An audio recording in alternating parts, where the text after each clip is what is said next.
And welcome to our formal Council of Governors meeting, which we hold 4 of these meetings each year, and it's a pleasure to welcome observers who are online. All our meetings are held in public, even when we're online as a present, and I hope you'll find the proceedings of interest.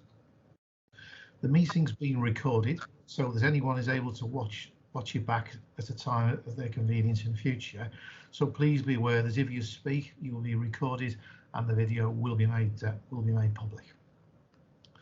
For those new to these meetings, the role of the Council of Governors is twofold. First of all, it's to hold the non-exec directors to account for the performance of the board, and also to represent the interests of the Foundation Trust members and our wider public. I hope you'll see plenty of examples of this in action today. Members of the Council are elected by CCAM staff or our Foundation Trust members, or appointed by their organisation that works closely with CCAM. I'm afraid it's hard to show everyone's names and role as this is an online format, so can I ask speakers to introduce themselves and their role the first time that they speak? That would be much appreciated. The agenda of the meeting has a slightly different running order to the usual council meetings. We will take the annual report of the council and its committee first, and then move on to having a conversation with my non-executive director colleagues about their view of the current risks and opportunities in the trust. We'll have a short break around 11:30 or when business allows, and then come back to hear from the chief executive about how the trust is currently doing, followed by the chief operating officer taking us through the challenges we're experiencing as a service and across the wider health system and of course the wider NHS. There is space on the agenda for questions from observers at the end of the meeting. And if you're not a board or council member, can I ask you to remain on mute and with your camera off so as to preserve the valuable bandwidth for our governors to conduct their business. Finally, a reminder to governors and board colleagues, please try and restrict your use of acronyms and jargon for the benefits of those observing. So this is a plain English meeting. Okay, thank you for that. So apologies for absence, please, Izzy. Hi, I'm Izzy Allen. I'm Assistant Company Secretary at CCAM, and the apologies we've got today are from Chris Devereux, Public Governor for the Upper West, Was Shakir, who's a staff elected governor representing operational colleagues, and Chris Gondy, who's one of our next directors. Thank you very much, indeed. Are there any declarations of interest, any new declarations of interest we've not been notified about? Just to check. Okay, thank you. We have the minutes of the previous meeting, the action log and matters arising. So first of all, can I ask for your approval of the minutes? Were they a true and accurate record of our last meeting? You're all happy. I see nods of approval. Thank you. Izzy, the action log, please. Sure. So we've only got 2 actions that were open, and both of them have actually been completed. So the code of conduct was revised and has been circulated to governors. I think we've had responses confirming that people are happy with it from everyone apart from 2 governors. So if I can ask that if you haven't replied saying that you're happy to sign up to the revised code of conduct, can you let Elaine know as soon as possible? And then the second action was around recirculating the event feedback form to governors. That has been sent in a couple of your weekly emails. So just draw your attention to that and ask you when you're able to get out and about again, if you can use the feedback form to tell us what you're up to so we can keep a record. That's it. Thank you. Are you all content with that? Any questions or follow up from the action log? OK, duly noted. Thank you very much indeed. We'll move on then to the first major item, membership recruitment and engagement annual report. And I think Brian Chester, you're going to lead us through this discussion. Thank you, Chairman. So I'm Brian Chester. I'm one of 4 Upper West CCAM public governors, and that Upper West comprises Surrey, North East Hants and West London. So I'm also chair of the Membership Development Committee. I will use the acronym MDC going forward, but that's actually what it stands for. And that is the Committee of Council that advises the Trust on its communications and engagement with members, including staff and the public, and on recruiting more members to the Trust. So one of the core duties of Council is to represent the interests of members and the wider public. And the MDC focuses on ensuring that the Trust supports governors to undertake their statutory role. And we regularly review the composition of the Foundation Trust membership, and we endeavour to ensure that it's representative of the members of the Trust overall that we serve. So this annual report actually goes for the period from 1st of April to the 31st of March 2021. And it also includes within that report reports some the membership engagement, the Inclusion Hub Advisory Group, so IHAG, actually, which is comprised of Foundation Trust members. It also includes Staff Engagement Advisory Group, comprising Staff Foundation members, and actually the Patient Experience Group, which again comprises Patient Foundation Trust members. Now, during the year, the pandemic has impacted our ability to get in touch with members directly, partly because of those restrictions, but also a number of our staff have been fairly heavily committed in frontline roles, which they might not otherwise have actually been involved in. But the report actually includes the figures for membership for the last year, which I'm pleased to say has risen slightly. And within that report is a fairly detailed analysis of its composition. So I'm not going to go through that now. In actual fact, one of the things that MDC gets fairly heavily involved in is actually assisting and in the structure of the annual meeting. So last year, on the 4th of September, we had our first online annual meeting. For those of you, I guess most people here today will know that actually there's another one at 2:30 this afternoon. So the peak attendance for that meeting was 165 attendees. And I would just again, please join us again this afternoon. The other major thing I think to mention is that in actual fact, we now have, as we are seeing here, live streaming actually to observe both our board and council meetings. So we may not be able to actually have been able to see people quite so much face to face, but the Trust has done a lot to make sure that actually access to what we do and to the public is available in the format that we can actually cope with. In the previous year, we actually had a particular focus, which again we agreed to roll over, and I'm just going to read through some of that focus because I think it's key to what we're trying to achieve and key to our contact actually with our members. So it's to attend one membership event in each constituency area to enable governors to meet and sign up new members within their area, and hopefully that will be possible going forward. Also to attend a large-scale event in West Sussex to develop membership there to bring them in line with the East Sussex figures. And some of you will be aware of the fact that there were some changes in constituency, which I have to say on balance will give us better representation overall. And there's been much debate about how we've actually got there and how we've achieved that.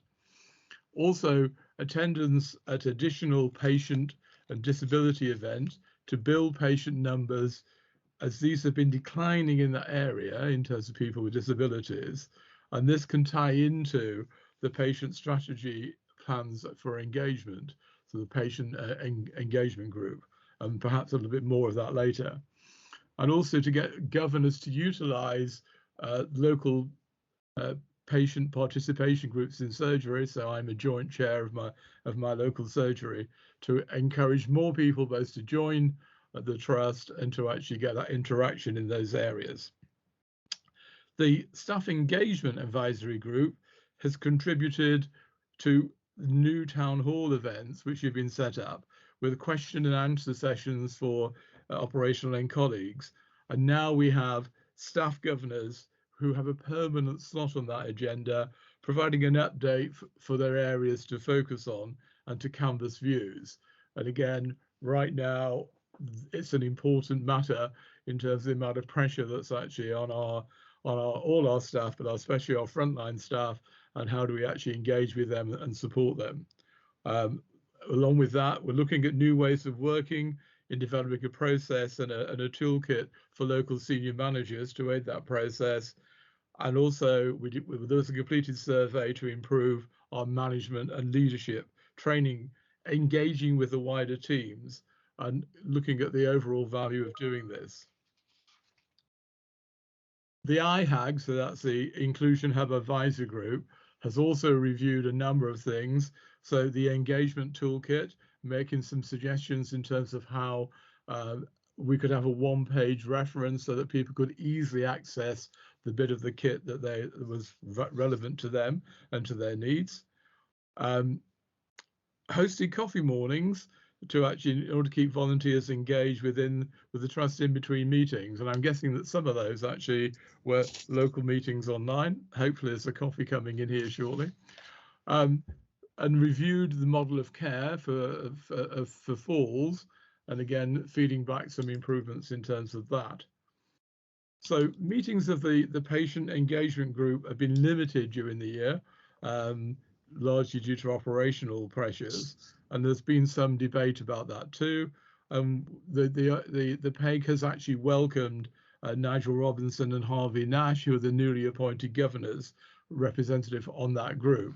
And that's very much, again, in an endeavour to help support that group in terms of moving things forward. So, quick summary of the report. There's a lot more detail, so please take the time to read it.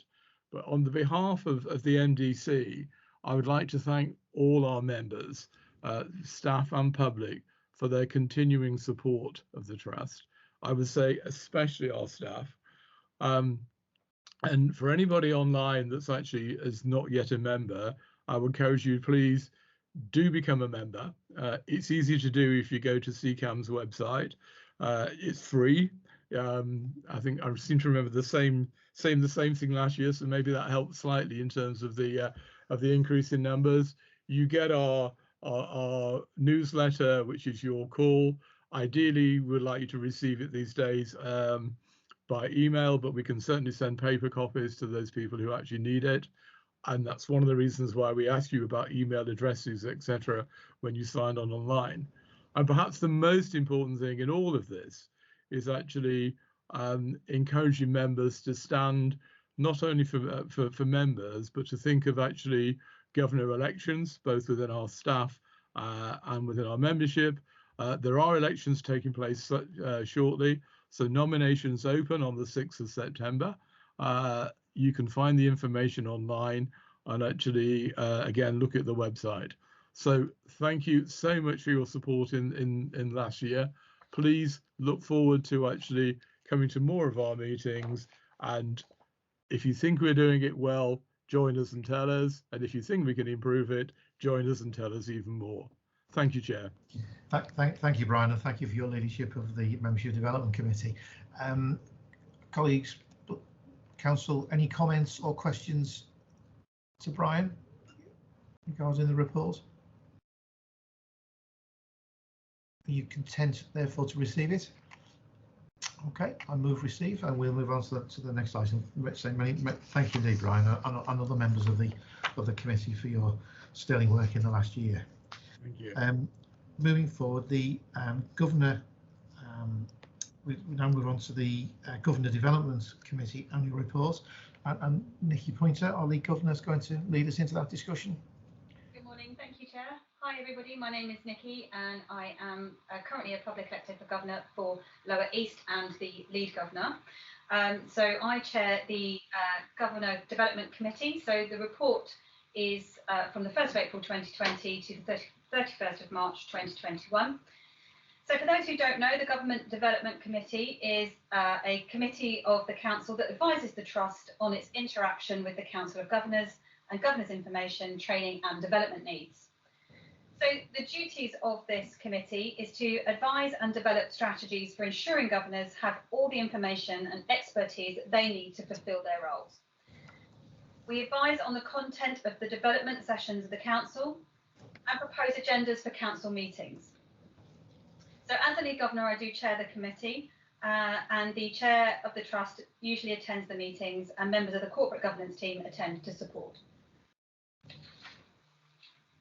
So we undertake a vital function, allowing discussion between the governors about their roles so the trust can support us.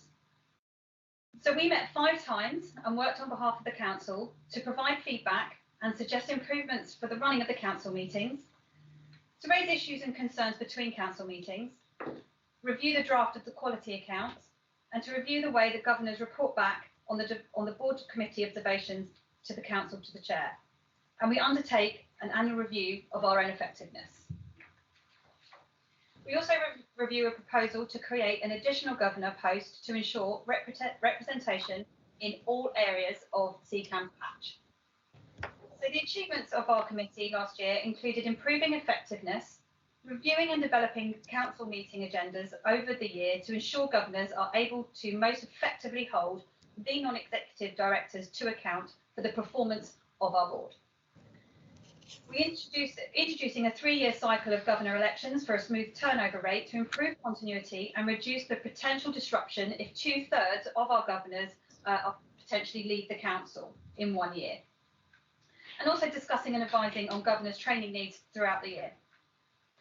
Based on recommendations for the committee, the Council of Governors requested assurance in the following areas: quality improvement, improving external communications during the pandemic and seeking assurance around development of the trust communication strategy, effective utilisation of our community first responders, staff wellbeing and staff support during COVID, performance challenges during COVID and EU exit planning, and implementation of the trust patient safety strategy, amongst others. I would like to thank all of our members of the Government Development Committee for all their hard work over the year. I would also like to thank those governors who have left us during the past year, and they include Pauline Flores-Moore, Marguerite Beard-Gold, Malcolm McGregor and Graham Gibbons. But I would also like to give a huge thank you to Izzy and Katie for their contribution. And Izzy, who is leaving us this year to go on to a different role, we are all very saddened in the GDC to see her leave and in the wider council, but we know that she will absolutely smash her next role. And whoever fills this post for you, Izzy, we know that they have big boots to fill, but we, on behalf of the council, we do wish you well and wish you luck, and you will be very missed by us all. So on that note, I am actually going to pass this over to her. So I am going to ask her to look at the Council of Governors annual self-assessment of effectiveness for the period of 2021. Thanks, Nikki, for setting that up so beautifully. Thanks for your kind words, really appreciated. Okay, so the council has conducted its annual self-assessment of its own effectiveness, which is good practice for all councils. The assessment also asked key stakeholders for their views on how the council was working, and also included an assessment of the effectiveness of the lead governor role. So thanks to everyone who input to the assessment. The report provided sets out the feedback that was given, and we discussed this in some detail at the recent Governor Development Committee. Overall, the council was felt to be working fairly well, but we did note there's been a marked decline in people feeling totally happy with some aspects of the way the council operates. So there was a lot more people saying they weren't sure about things than there have been in previous years. We think some of this is to do with the remote ways of working over the past 18 months, and indeed some governors were only elected in March 2020, so there was no time for them to find their feet before COVID changed the way that we work. So the GDC had a really good discussion and made a series of recommendations as set out in the paper. These are to recirculate the role of the lead governor to the council for information, so everybody's really clear on what the role is and particularly what it isn't. to work through the Governor Development Committee to prepare a rolling training plan for governors over the year so that governors can see what's coming and understand what's available to them more clearly. And then finally, to feed back to the chair on the importance of early notification of significant incidents that happen in the trust or affecting the trust to governors and also to staff members, to enable governors to have a heads up on issues that might affect their constituents. So, as it said in the paper, it provided you with all the raw data, all the comments made during the assessment, and asked you to have a look at that and bring any comments on at all to this meeting, as well as to consider the recommendations that the Governor Development Committee have made and add any additional suggestions. So over to you. Thank you, Izzy. So I am now going to go and talk about the review of governor activities and queries. I don't think there's anything else to add on top of that, so thank you. So the report for governor activities and queries. So this report captures membership engagement and recruitment activities undertaken by our governors, and in some cases with support from the trust. Any training or learning about the trust governors have participated in, or any extraordinary activity with the trust.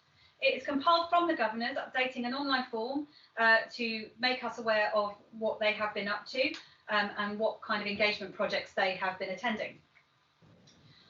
Of course, during the last year, from April 2020 to March 2021, our engagement has been sidelined a little bit by the COVID pandemic. We have not been able to get out as much as we would have wished.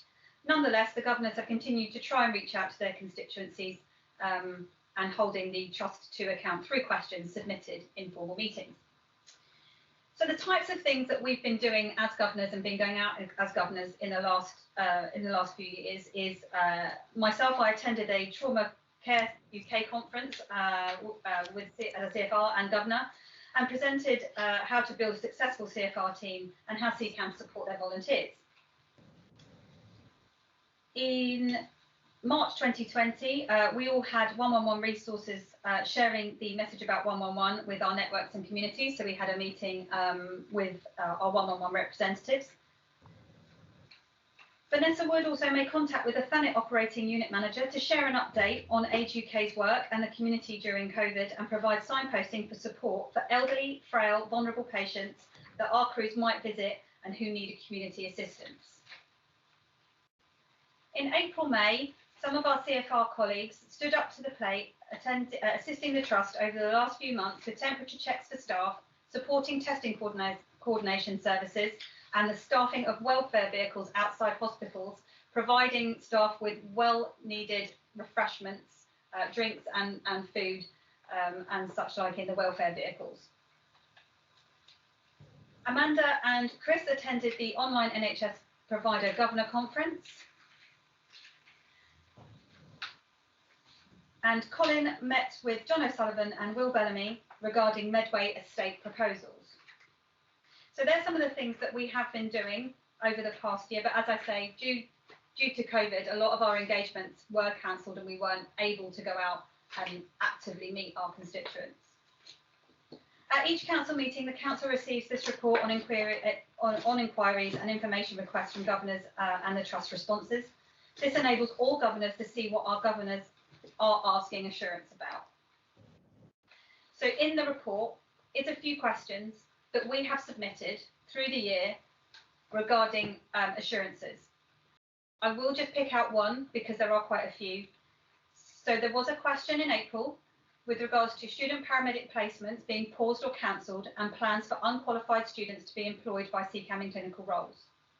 We asked assurance that these students who may not yet have completed their required hours or skills document assessments will be provided with the appropriate training and upskilling as necessary, and then most importantly will be provided with appropriate clinical support and supervision, as they would be in a very vulnerable position. So there is quite an in-depth answer to that. I will only share with you a portion. So the proposal for the direct employment of student paramedics studying at partner HEIs was shared yesterday via the GPF with a request for comments and feedback, and they attached it to us so we could see it. We very much welcome any guidance from staff side colleagues and others as to how we can assure these involved are supported as possible. So we do receive timely responses to our questions, and if we do feel that the questions and the answers aren't specific or broad enough, we do push back for extra assurance. So that is what we've been doing over the past year. It is all in the report if you would like to read any more about the questions and answers that we have had directly between the council and the trust. And thank you very much.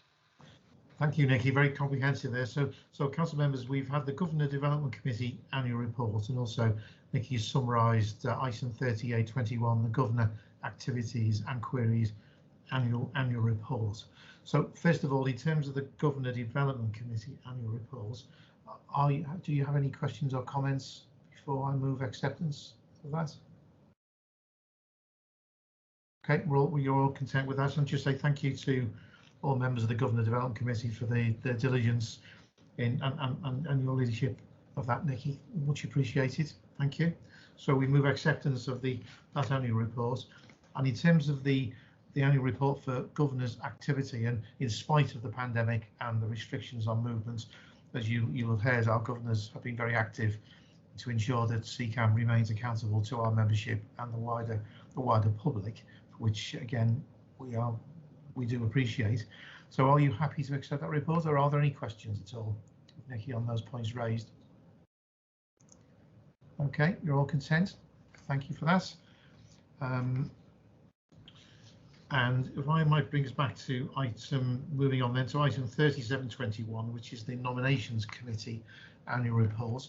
This is the group of council members I have the privilege to chair, and essentially this is to ensure that that the duties of the non-com are summarised in paragraph 1.2. Essentially, one of our key tasks is overseeing the recruitment of our non-exec directors to the board, and ensure there's a clear succession plan in place, which there is plenty of evidence to show that is the case. And I really appreciate the wisdom and diligence of committee members in overseeing the process of recruitment. It's necessarily a lengthy and fair process to ensure we have the best quality applicants for the post, but also that we have an appropriately fair selection process as well. So we ensure that the board, the non-exec directors, are of independent background and mind, and I think we've good evidence that that is the case. So the annual report in paragraph 2 is referred to, and just in paragraph 2.2, just to acknowledge the contribution and also the very sad and untimely loss of our non-exec director colleague Tricia McGregor, who sadly died after a short illness in June 2020. We still remain in contact with her family, and we offer support from afar, and they are coping extremely well in the circumstances. And we honour Tricia's memory. We'll be putting in place an annual award in honour of Tricia for the best audit or research project in the trust. It'll be a small monetary contribution from the trust towards the successful applicant, but we felt that was an appropriate way to honour their contribution to the trust, and details of that will be released in the next month or two. And also, it's not in this year, but I think it would be appropriate for me to not to the year we are referring to, but it would be appropriate for me to place on record our thanks to Lucy Bloom and Terry Parkin, who have stood down from the board literally in the last week at the end of August. They both of whom made an immense contribution to the work of CCAM over two terms of office, of which I'd be hugely appreciative of their guidance. And you'll see that we've during the year in paragraph 2.4 we've made recommendations for new appointments, and they've been successfully brought forward, and we do have an inclusive process for recruitment. And one item which I particularly want to bring to the attention of the council, and I know this is a goal that we all share, to make CCAM a more diverse and inclusive organisation. I feel very strongly the board needs to set the direction for the organisation, and we've made some progress in ensuring that the board represents the people that we serve in the area, and I'm very grateful for new members joining the board. We've also become actively engaged in the next director scheme to bring on the next generation of non-exec directors. So again, I thank all colleagues for their participation in that. So I ask you to note the report, and I'm very happy to deal with any questions or comments before we move on. Are you all content with that report? Thank you indeed. We will move on now to item 3921, which is the assurance from non-exec directors. This is our integrated performance report, and as usual, I'm going to take the report as read. This is the report that was presented to the board meeting in July, hence the majority of information there is only up to the end of June. However, the latest operational performance data have been added, so governors have a more up-to-date view of our current situation. So any comments, queries arising from the report will be taken under the relevant board committee reports in the next agenda item. But are there any specific queries about the data presented here? So I'm asking questions about the data stroke information that's before you. Are you happy with the presentation? Is there anything that's not clear? We'll pick it up in detail in the committee reports. Sorry to say it's necessarily a long report, but it's appropriately long and detailed, because we want to ensure that this is the key issue which we're accountable to our public, to ensure that we're providing appropriate service and our activity is measured. Okay, so you've got that before you, and we'll pick that up in the next item. So we may move on then to item 4021. Now this is the Board Assurance Committee escalation reports, which includes the sort of key achievements, risks and challenges. And my non-exec director colleagues in turn who will lead these committees will take you through the key items. So the first item is the Workforce and Wellbeing Committee. So Laurie McMahon, who chairs that group. Laurie, good morning.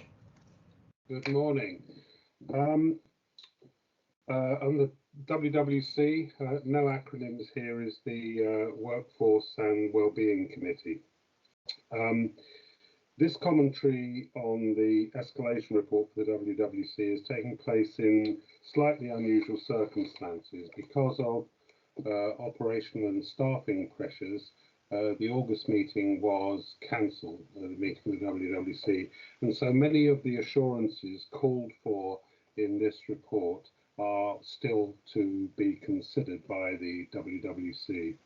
I think to ensure that we have a manageable agenda at the next meeting, NEDS will be working with executives just to find ways of keeping us up to speed, so to speak, to make sure that we don't miss important issues. I'll take the paper as read, but there's a few general comments that I thought I might make and pick out for you. As I said last time, the WWC in the past has had to concentrate on the trust performance on HR processes, so things like expenses and payroll and timesheets, which were causing a lot of aggravation within the organisation. And I think that the WWC are now confident that the HR function has made and continues to make considerable improvements here, and that the new systems that have been introduced are settling down nicely. Ali and Jonathan, the Director and Deputy Director of HR, and his team, I think, are doing a good job. We get reported on it at every meeting as a standard item agenda, and I think we are confident, assured that the HR processes, the performance on HR processes will continue to improve. And that allows us, I think, the WWC to focus on on some of the more fundamental and perhaps future-orientated risks that the trust faces. You'll see in the report that there's almost a page on clinical education. And I think it's worth saying that we know that clinical education function has been troublesome in CCAM in the past. In general, the committee is reassured that the new team, under the leadership of Ashley Richardson, are bringing things to order pretty well. The WWC have gone into a great deal of detail about dealing with the rectification of past problems, particularly in relation to the well-being of students and learners. And Nikki, given your comments just now, I think it would be useful if you and I had a conversation about your views on that leading into the next WWC meeting, if you will. We had an internal audit review which called for a clear education strategy, a clinical education strategy, which of course is a prime focus for Ash and his team, and that's going to be considered in detail by the WWC. It's worth pointing out what you mentioned, David, about our recruitment and our obligation to all of the communities with which we work, that the WWC has asked for assurances about what the clinical education team were doing to make CCAM the employer of choice for people of all backgrounds. I think it's quite important. It came up a couple of times that it's all very well to have a great place to work as part of our little logo of documents, but we really need to find ways to make sure that we're actually living up to that.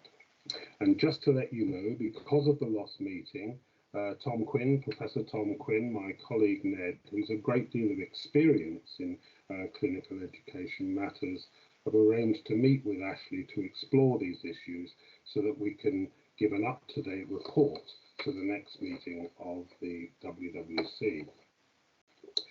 As I suggested last time,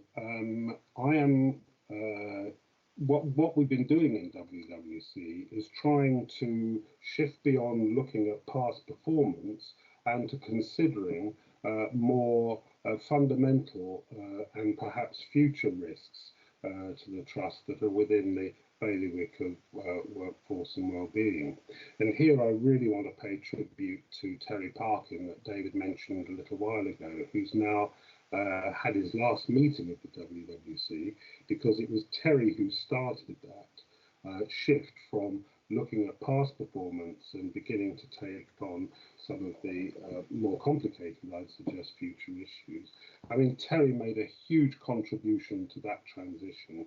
He was hugely knowledgeable about education and training, and I'd say really caring about patients and the communities we serve, but also about the people who work for CCAM. He was very, very persistent in making sure that didn't miss the attentions of WWC.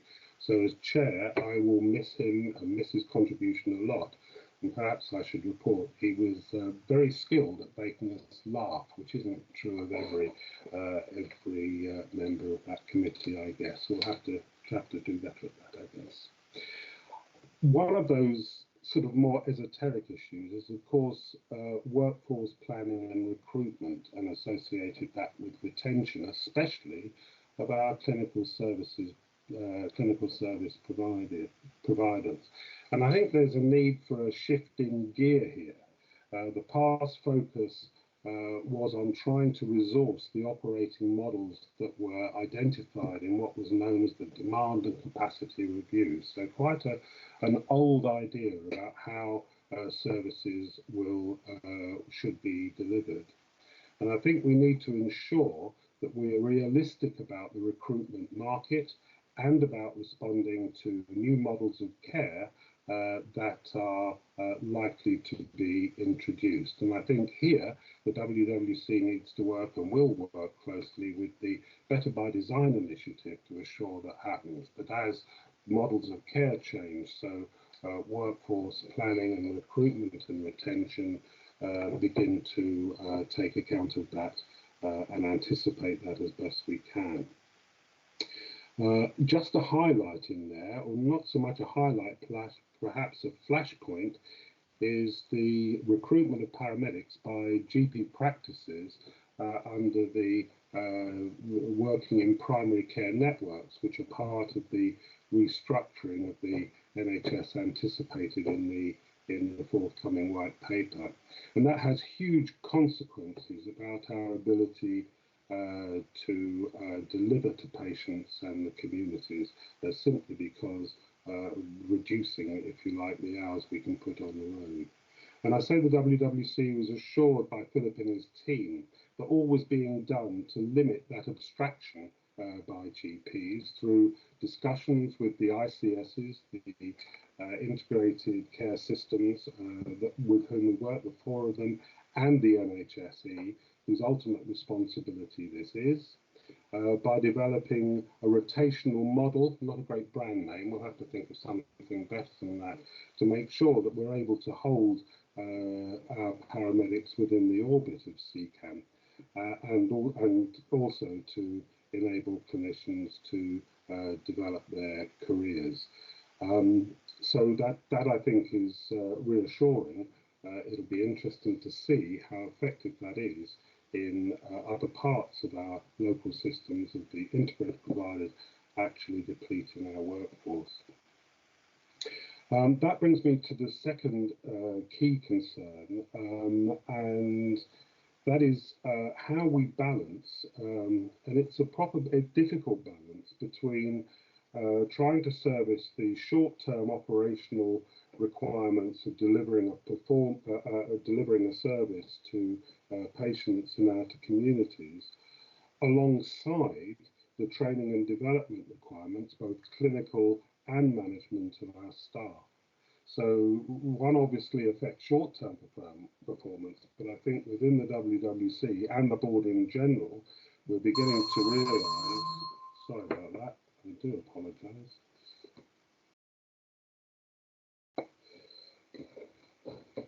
Sorry, basic etiquette blown there. But we're beginning to realise that in the longer run, not training and developing both clinically and managerially, in leadership terms too, our staff is going to have a significant effect on our ability to deliver services.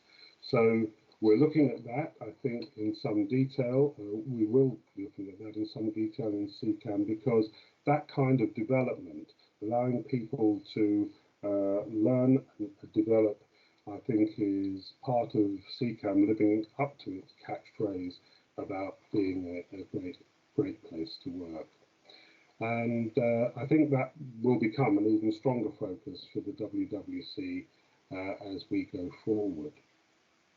Before I hand back to you, David, I think I'd just like to ask Tom Quinn, my colleague, who, as many of you will know, has become the Wellbeing Guardian for CCAM. I just wondered, Tom, if there's anything particular you'd like to say about the wellbeing issues within WWC or about clinical education. Thanks, Laurie.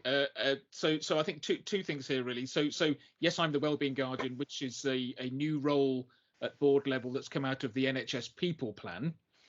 But as our chairman will have reminded all of us, this is everybody's responsibility.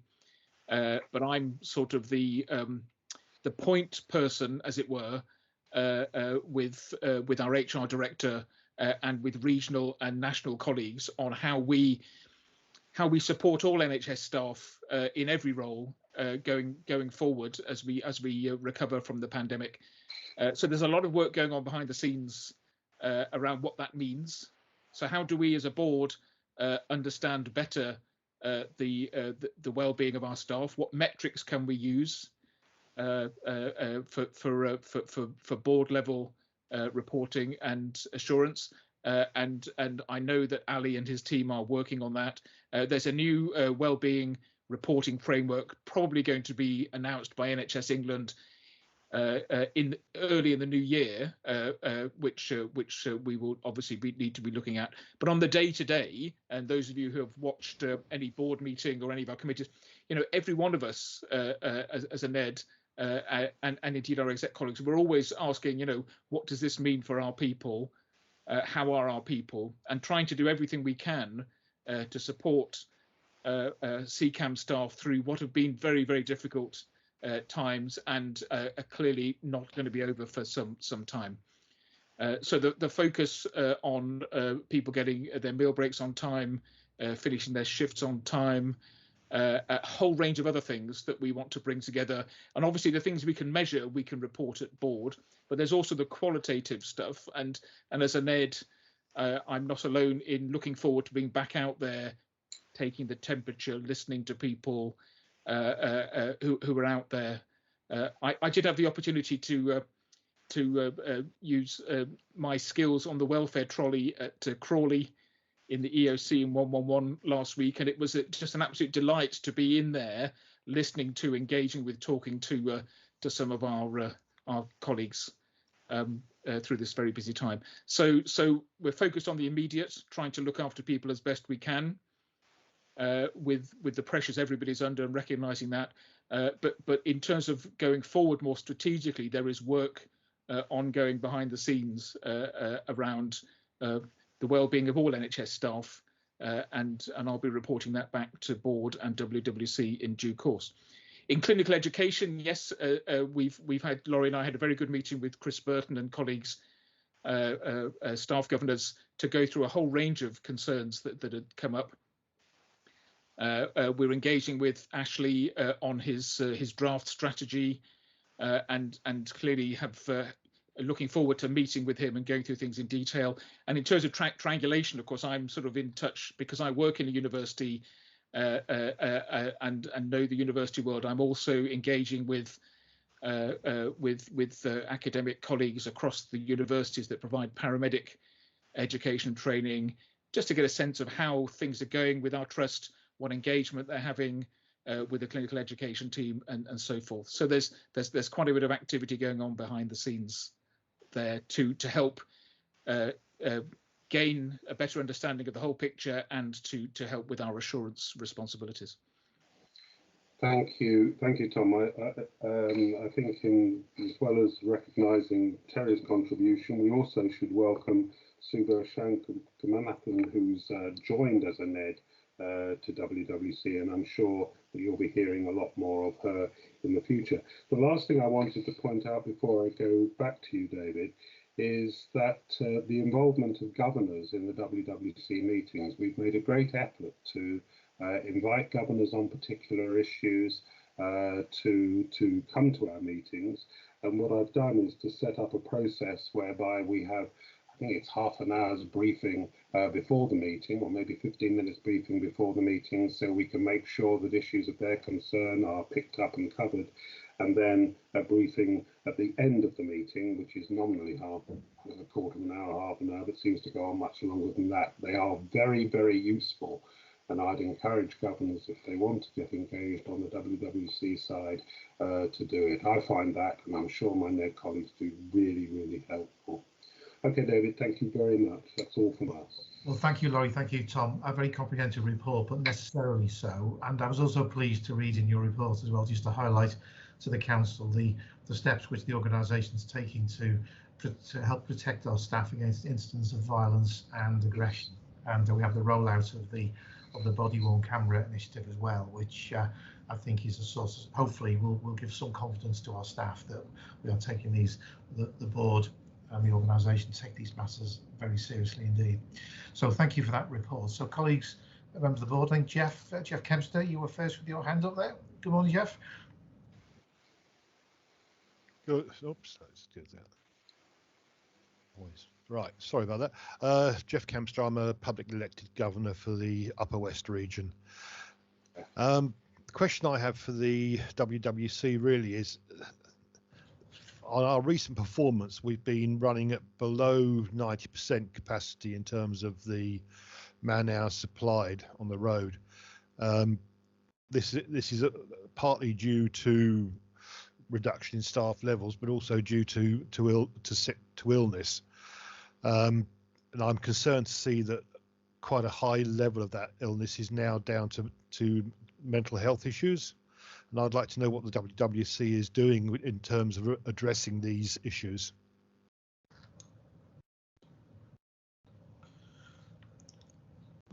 Perhaps Tom, do you want to sort of make an initial response on this? Yes, thanks. And Jeff, you're absolutely right. We are seeing numbers that no one wants to see in terms of the amount of our staff who are off sick, reporting anxiety, stress, depression as the reason.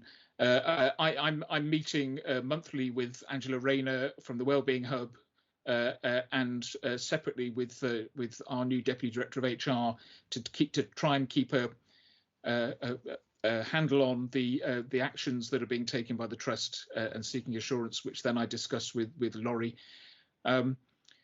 We're seeing across the board this picture across every ambulance service in the country, across every NHS organisation in the country, because of the unrelenting pressure.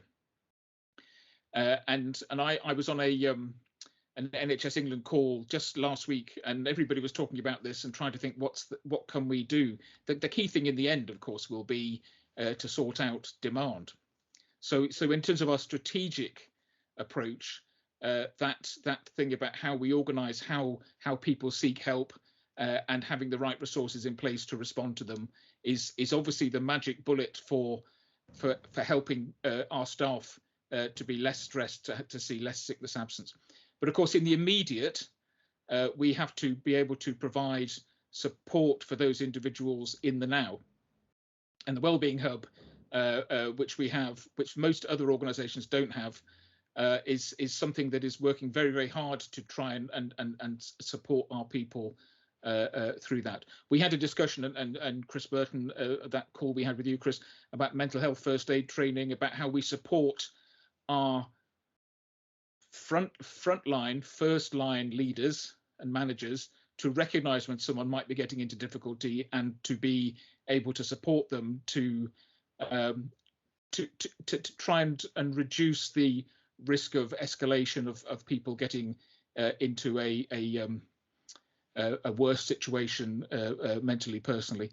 And Laurie alluded to the issues we have about releasing people for that sort of training, and we are pushing for some action around how we can release our leaders, our frontline leaders, to develop those skills to nip some of these problems in the bud. And there's a very good national programme, and our consultant mental health nurse and I have discussed this in detail in the context of the Welfare Hub, about simple interventions, simple training that we can provide. That it's this thing about spotting when someone you can interact with a colleague and you can spot they're in a difficult place, and the evidence is pretty clear that you can support those people early on to prevent them ending up being in such a state that they're off sick and having even more difficulties, requiring medication, etc., etc. There's a whole range of things there, and of course it's not easy. And I've challenged our execs, but I've also spoken to other ambulance services and other NHS organisations. No one's found the solution to this in the now. So I think our trust is doing everything that it can to support our people in the circumstances in which we find ourselves. Thank you, Tom. I think Michael Whitehouse next wants to come in, I think, on this discussion. Michael, then Harvey. You're on mute, Michael. Hi, I just wanted briefly to support what Tom was saying. I had the privilege yesterday of paying a very short visit to the Brighton Make Ready Centre and talking to one member of staff there who was very helpful. We talked about this, and I was given a lot of assurance around the level of support that is provided at our outstations if people are looking for, have mental health issues, and that professional support is available. Just to give the council assurance that as NEDs, this is something that we do focus on and try to get additional assurance on when we can get out there and visit local stations and talk to staff. Thank you. Harvey? It's not directly on that aspect. I didn't know if Marcia had a question which was related to that. Okay, thank you. That's kindly. I can't see Marcia's hand, so that Marcia, do you want to come in? Hi. My name is Marcy Moting and I'm staff governor for non-operational staff. I did have a question that was sort of related, but I suppose Michael and Tom sort of answered. I do welcome the training for our leaders, because I do think that we could do a lot better in encouraging our staff to seek support, because I think we have a very good well-being hub, but I think there's a lot more to be done to actually get our staff to seek that help. So I do welcome that assurance. But actually my question was the question that I want to ask is about the increase of violent incidents against our staff. And reading the papers, it does seem that the NEDs are not fully assured that the trust is doing everything that can possibly be done in that area, from what I could read. So my question to the NEDs is, what does good look like for them? You know, what does the executive team need to do so the NEDs can be fully assured that we are doing everything we can in relation to these violent incidents? Because the integrated performance report does show an increase, and it is for all the governors is very concerning. Thank you. I looking to members, my colleagues on the Workforce Committee. So initial response, Laurie? I was just going to say you're absolutely right. And what we did at the last meeting was receive an initial response from managers about how we're managing reducing violence and aggression towards staff. And of course, this issue has, I don't want to say ballooned, but it's grown in at least in the way we're aware of it, if not, and also, I guess, in the level of incidents. And I think one of the things for WWC on the agenda will be a very clear focus on this issue. So as the non-execs and the executives meet in the interim between the meetings, I think we need to get some very clear assurance about this, and I'm sure the executive are willing to look at this and help us. The body-worn cameras is an interesting issue. People seize on this as if it's going to be the solution, and yet there isn't a lot of evidence that body-worn cameras, certainly on operational staff in the field, actually reduces the level of violence towards them. But I think we'll be talking to staff out there to see what because we're running the pilot at the moment, what their experience has been in how body-worn cameras may help. But it's certainly something that's very much on our agenda. I look forward to us getting to the bottom of it at the next meeting.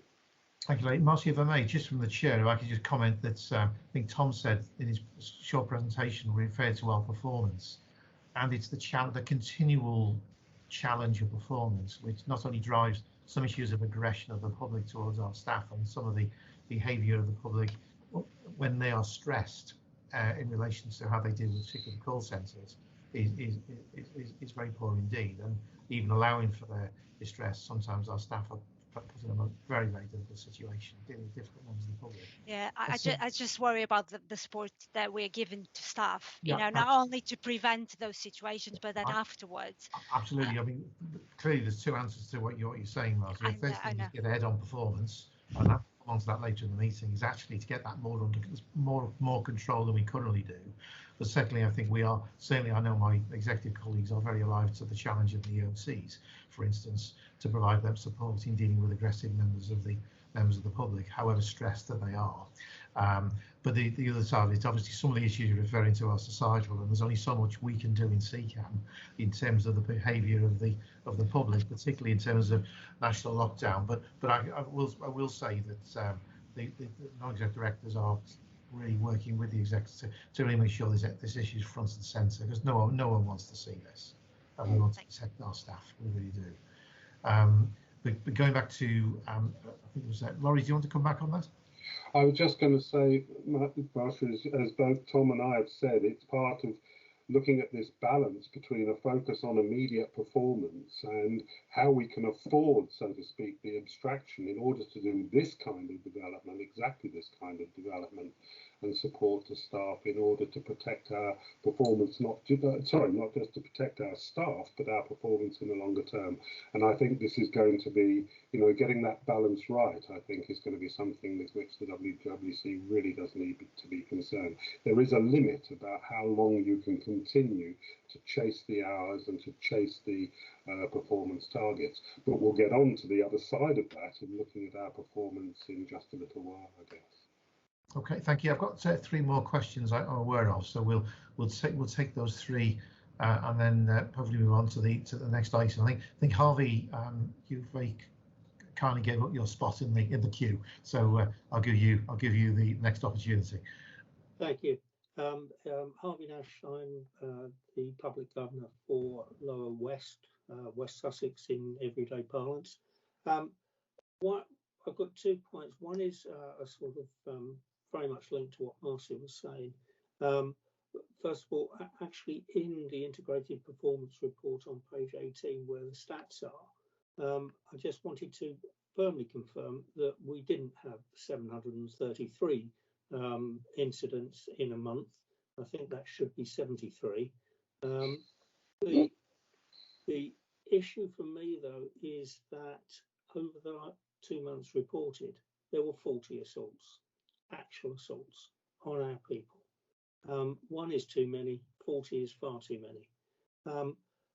Can we confirm that CCAM will actively seek a prosecution in every case where a member of staff is actually assaulted, and will do so under the emergency worker legislation? What I can say from personal experience in the courts is that the courts will be quite active in protecting emergency workers. So can CCAM confirm that a prosecution will be sought in every case? I appreciate that that is not a CCAM decision. It'll be a Crown Prosecution Service decision, but are we seeking one? Thank you, Harvey. I'll bring in the Chief Executive at this point, if I may. I know we are very diligent in pursuing that, but perhaps you'd like to confirm that, please. Philip? You're on mute, Philip. In every case, Harvey, that the staff member makes a report, there are some where they report but won't press charges because they feel sorry for the aggressor. It's largely where it's a mental case, a mental health issue on the aggressor, that quite often our staff members don't want to seek prosecution. But where that isn't the case, do make sure that they are aware that the courts themselves will take into account where there are mental health issues. There may well be a mental health nurse report and things like that.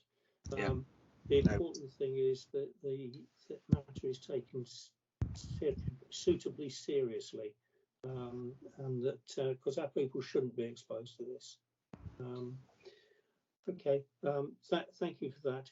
I've got one other thing, which again slightly relates to this, and it relates to the patient experience group, and this is something that will be brought up under a number of committees. So I'm not picking on the WWC, Tom, but to me it links into sort of care, it links into training and ethos. Over the last 10 months, we participated, Nigel and I, in the meetings of the patient experience group. They have been diverted elsewhere. There have been pressures on them. The simple thing, though, is we haven't really advanced.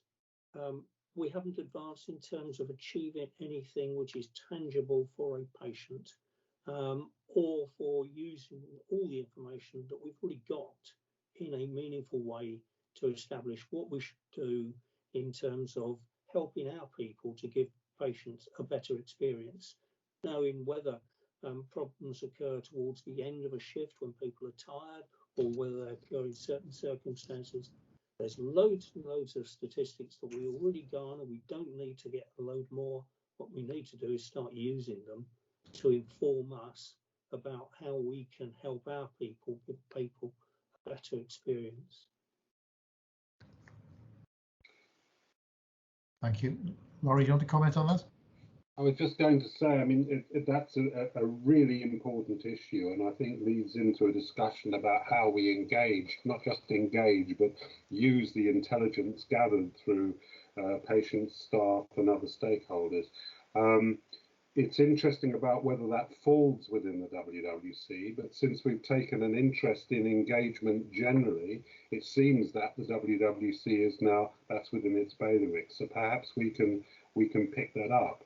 But it's an interesting example of how within the WWC, as it's moved forward, we're beginning to tackle issues which are way beyond what might be conventional HR. And it's interesting that at a board development meeting just recently, we decided that what we needed to do was to get together to think about, if you like, the bailiwick, the reach of the WWC, and how it might, if it might, and how it might best handle some of these issues that would have been considered beyond its remit only a little while ago. So I think that's a very interesting comment. Others will pick that up, I'm sure, Harvey, but it's a very good example about how we might need to rethink, if you like, what we consider to be the conventions of a workforce and wellbeing committee. Thank you. Tom, did you want to make a supplementary comment to Laurie on that point? Yes, patient experience, of course, falls within the NHS definition of quality, so it probably sits with QPS. But there is something about how we work as a board across committees. Yes. To make sure that that the left hand knows what the right hand's doing, and that as we triangulate information as NEDs out there, we should also perhaps be triangulating with some of the committee work. So it's a very good point, Harvey. Thank you for raising that, and that will go up my radar immediately. Yeah, thank you, Tom. Just two more questions from, first of all, Howard Prescott. Hi, thank you. I suppose really positive to hear in terms of the Tom being the wellbeing guardian now at the board for staff, and it just sort of made me think about the recent publication of the Freedom to Speak Up Index, and how the NEDs are assured in terms of the work that's happening within the organisation around a just culture. And how that's coming through the organisation, because the Freedom to Speak Up Index for last year, there were a lot of organisations that improved on their index last year, whilst CCAM is, I think, 12th from the bottom across the whole of the country. Obviously recognise Ambulance Trust and the Freedom to Speak Up Index that comes out, the Ambulance Trust score is 75.9% as an average across the country, which is lower than other NHS trusts, but CCAM is 74.9%, and that brings CCAM a very low down in the index, and I just wondered if that was being considered. Perhaps Subo is our Freedom to Speak Up lead.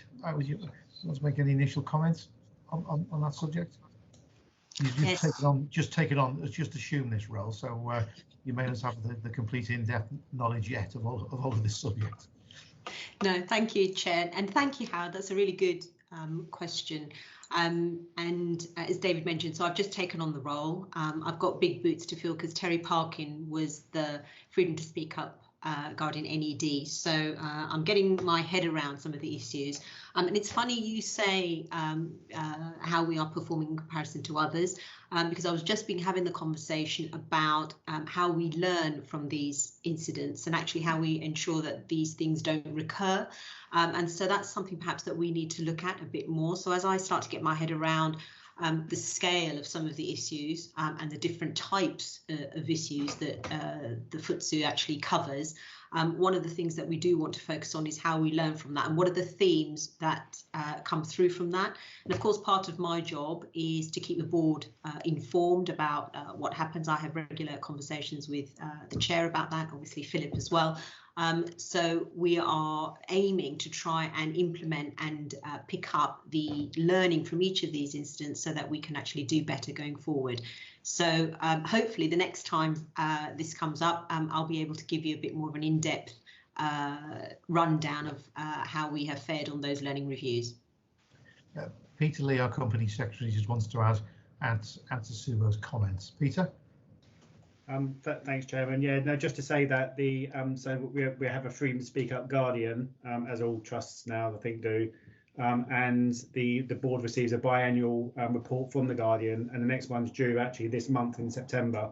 And that will include reference to the Freedom to Speak Up Index, because as you say, Howard, doesn't look on the face of it great reading, but that report will come to the board, as say, in 3 weeks' time.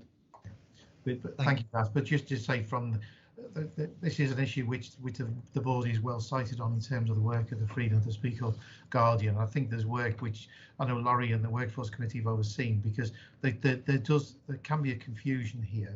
This role is designed for people to alert issues of patient safety. And within CCAM, often issues that should either be raised with line management or through other routes is raised with the Freedom to Speak Up Guardian. And so we've got some internal issues we do need to resolve, and this is about leadership style and about management, appropriate management of our staff. And so it's because the way the system is used in the trust, and you need to get one of the reasons where we don't look good in the statistics, Howard, is that there's other things coming through that route which, quite frankly, should be dealt with better in other ways than having to go to a confidential route for the Freedom to Speak Up Guardian. So we're all very well cited on that, and it's part of the deeper challenges we have in CCAM is to get our staff appropriately led and to ensure that these matters are dealt with in the right way. So you're quite correct in raising the matter, and it's in our eye, I can assure you. Thank you. Thank you. And David Escuda. Thank you, Chair. Luckily, most of my questions have already been answered, but just one hanging question here, which sort of relates to metrics, which Tom mentioned. Just looking in the performance report, we've have up to 59% of all complaints received relates to crew's attitude. And we just want to really know how assured is the committee that the data we capture in Datex and the process for subsequent investigations actually gets to the root cause. So, for example, we've got no real data to say how many of them complaints were actually upheld, how many of them related to the continued pressure or stress of crews, how many of it was due to L&D activities being cancelled due to operational demand.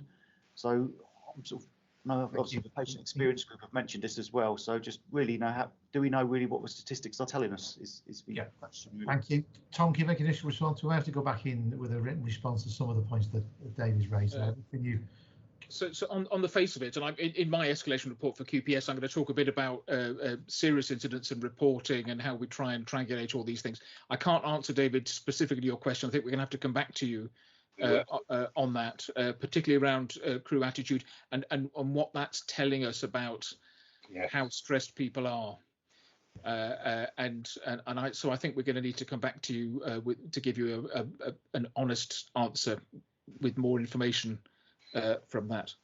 I think we can put it on the next WWC agenda. Subo, Tom, we can make sure that that's actually figures, and that's probably a good way of routing some information back to you. Thank you. Thank you. It's something we do need to understand, because we are hearing the professional of our staff not wanting to report someone because they have a clinical concern about someone's behaviour towards them, and yet we have other issues of our staff. And we do need to understand what's the root cause of that in a bit more detail. So again, thank you, David, and we'll make sure that that is looked into in more detail, and we'll get back to you with a considered response. So I can't see more hands raised about that item. I make no apologies for time on that issue. It's really important. The council's assured, as we are on the board, about the work of the Workforce Committee and the workforce matters have our full attention. So thank you for those comprehensive questions and comments. We move on now to again an equally important matter to do with the quality and patient safety. Tom, taking on chair of this, which I'm most grateful. Thanks, David. Yes, it's been a pleasure to take on chair of this committee since it's May. So I've chaired a couple of full QPS meetings, and we've had some extraordinary meetings. I'll tell you about those in a minute. So in our July report, as you will see there, the focus has been on where are we with serious incidents, and seeing the shift from category 3 patients to category 2, which has been a cause of significant concern, because of course category 2 patients are our heart attack and stroke patients and very seriously ill. So we've had a good discussion about that. Bethan's team have been reviewing these reports as clusters so that we can learn from, there are similar themes appearing. Most of it's about delay. And again, that goes back to the operational pressures and how the demand is rising. This match of our resources to these potentially very sick patients in REAP 4 has been a real balancing act for the trust, and not least because although the focus now is on C2, it doesn't mean if you're a C3 patient that you're not at risk. It doesn't mean if you're lying on a floor for several hours and you're and the muscle damage that causes that can make you very, very seriously ill. It doesn't mean that those patients are not important, but the immediately or potentially life-threatening patients we're putting more focus on in the current circumstances. We're continuing to seek assurance around the actions that are arising out of the reviews of these serious incidents, because understanding and someone earlier on talked about root cause, but when we understand what's going on, that's fine, but it's necessary but not sufficient. So we're seeking more assurance around the actions to based on the learning from the reviews of the incidents.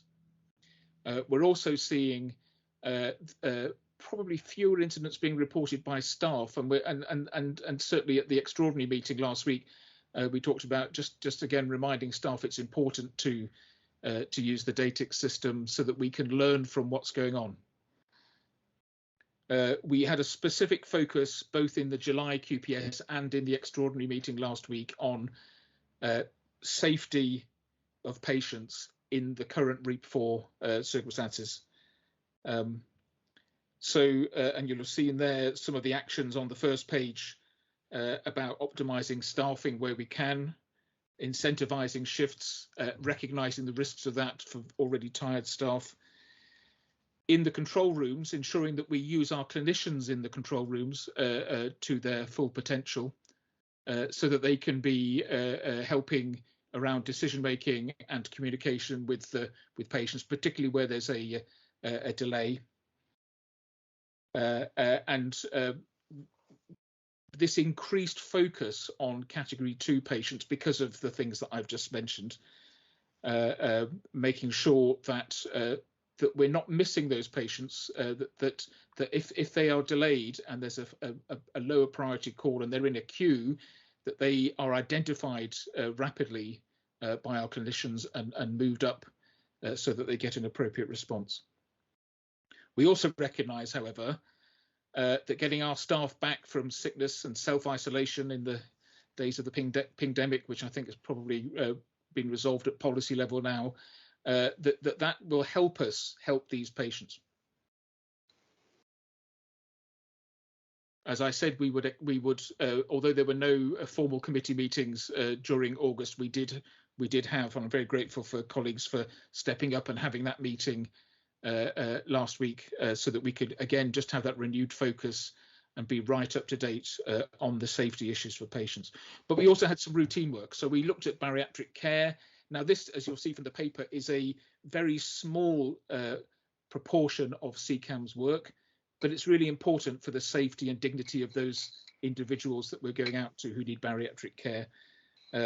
And we did have a number of actions there around training, policies and procedures requiring update, and we will be getting a management response to confirm that those actions have taken place in due course. We had a review of medicines management. Medicines management increasingly complex in ambulance services. We had assurance that we have a safe system. There were some issues around the Omnicell system, and to address that, consideration of what that would require in terms of finances, business cases, etc., etc. And obviously that's work in progress. But at the moment, the audits that we have had reported to QPS show good levels of compliance in terms of medicines management, and our system is safe, albeit time consuming.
Thank you very much, Chair. Hello, everyone. I'm Philip. I'm the Chief Exec, and I have submitted a written report. So I'm not going to go through the written report in any detail, and I'm not going to talk very much about operations because David Hammond will take over from me to do the scrutiny item at the end. So a couple of bits. I do want to sort of bring everybody up to what I believe is happening with the pandemic, just so that we're all in roughly the same place. We are in wave 3 for the pandemic. Most pandemics that we've had before have about 5 waves. And then they sort of drift into the way in which you live your life. So wave 1 we locked down pretty severely. Wave 2 we were starting the inoculation, but we again had to lock down severely. Wave 3 we've largely is now we're living with it in an inoculated society. The effect that it's having on our staff, however, is still quite considerable. So somewhere between, as we've gone through wave 2 and 3, we've had between 150 and 250 of our staff off with COVID-related illnesses or other attitudes, and worryingly, 36 of them have long COVID, and some have had as long as a year and a half now. So there's a national issue with long COVID that we're all going to have to face, but at the moment it's one we're just trying to keep people well and bring them back to work as soon as they're able. As we heard earlier from Laurie, that's on the back of an increased level of normal sickness, which is being in some way contributed to by the fact that we've been in this pandemic for a year and a half. So the stress and anxiety, the 3 main bits of our sickness are stress and anxiety, back problems, and MSK, musculoskeletal injuries, which are always up higher. What's unusual is to see the very high numbers of stress and anxiety caused by having a year and a bit in a pandemic, and perhaps not seeing lights at the end of the tunnel. There's lots in the press about whether we're going to have to do more vaccination, and we are preparing to start doing a booster program for our staff imminently. The national guidance though won't come out probably until next week, and it might even slip a bit past that. The national guidance will be translated into operational guidance, which will be translated into vaccines hitting the supply chain really quickly. So what we have done is we have prepared and we are now ready. So we have given a provisional start date of Monday week, when we could start to do these boosters.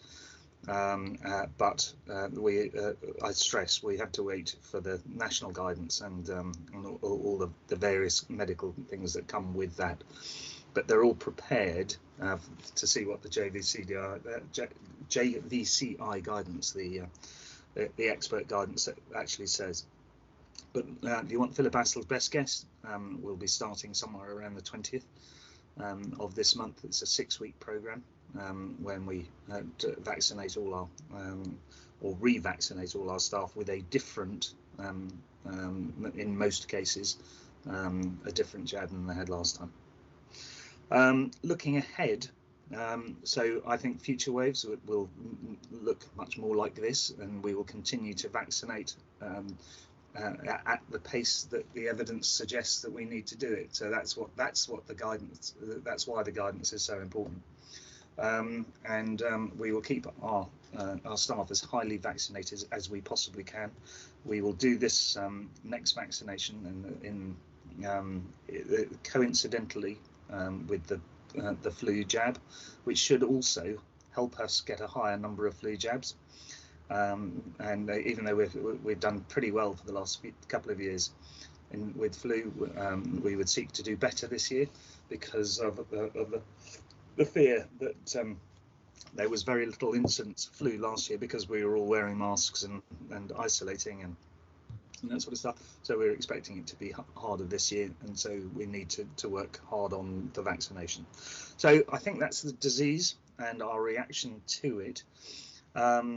In terms of other matters that I just wanted to point to, there have been some board level changes, and I do want to echo the farewell to two very valuable non-execs initially. Both Lucy and Terry gave a lot to the trust over a vast number of years, and so I do want to recognise their contribution, but welcome the very strong subs bench that has got Paul and Subo have joined us, and there are more to come. So that said, we're also making some changes on the executive side, which are pointed to in the report. So David Luis Salada, who we are, because everybody, the chairman's called David, because the chief operating officer's called David, we're going to call him David because he's Spanish. And he will he joins us in a couple of weeks, and he's got a really important task, and that is the really upskilling the trust in planning and getting all of the various bits of our operational paraphernalia all in sync, so that when the front line need more staff, that staff flow is planned in through the training events and through the recruiting and training, and he'll be aided significantly by something that I've mentioned in my report, which is called the performance cell. That's work that David Hammond's been leading on, and getting it ready for David's arrival. So this is just giving us better data to be able to look forward and say, we think this is what we're going to need in X months' time, in X years' time, and this is the sort of time that we'll need them on each day, so that we can get our operational rotas and everything else tied to the actual demand, as opposed to a sort of flat line demand, which is how we've been doing it up to date. So it's a revolution in planning that will take a year or so to bed in. Bethan has also retired, and will leave us at Christmas. And she's leaving the NHS for a while. And has I'm not at liberty to say where she's going yet, because that's still in her product. But she leaves at Christmas, and we have started the search for replacements. I'm talking to people at the moment. Looks like we'll get a good strong field. We'll appoint in October, beginning of October, and if that's an external, that means there's going to be a short gap. But Judith, who is the deputy, is a very able deputy, and will be the interim in the past. So we won't have a gap. In terms of other news about directors, I am delighted, and I'm going to point to the Queen's Ambulance Medal Award. This is a very prestigious award to get, and I'm delighted that Fiona has got one at last. I think she should have had it 20 years ago personally, but there you go. Delighted to see it's good for the trust to see people being awarded that. So on the back of the MBEs that we had earlier in the year, I think that's a good pattern of staff recognition. I've talked about the estates. The estates plan is going full speed, and we have got enough capital. There's a huge amount of stuff in the press about capital funding, and there is real problems with NHS capital funding, but we have won our arguments to date, and our capital programme looks secure for the year, and we will be moving ahead at pace with both Medway and Banstead. And they will have occupancy dates of late next year. So the building is started and is going full steam ahead. In terms of working with partners, we've got 4 ICSs. There was when we last talked, we thought we were only going to have 3 because Frimley was potentially going to be merged into Surrey and Hampshire.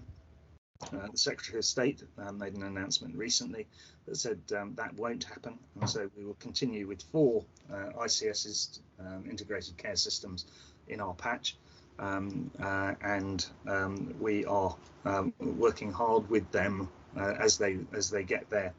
They move to being statutory bodies with all the power and influence that brings, and it's a very interesting time in the NHS. That's the place where we've got to watch, and we've got to get ourselves in a position so that we are sort of man marking those changes to make sure that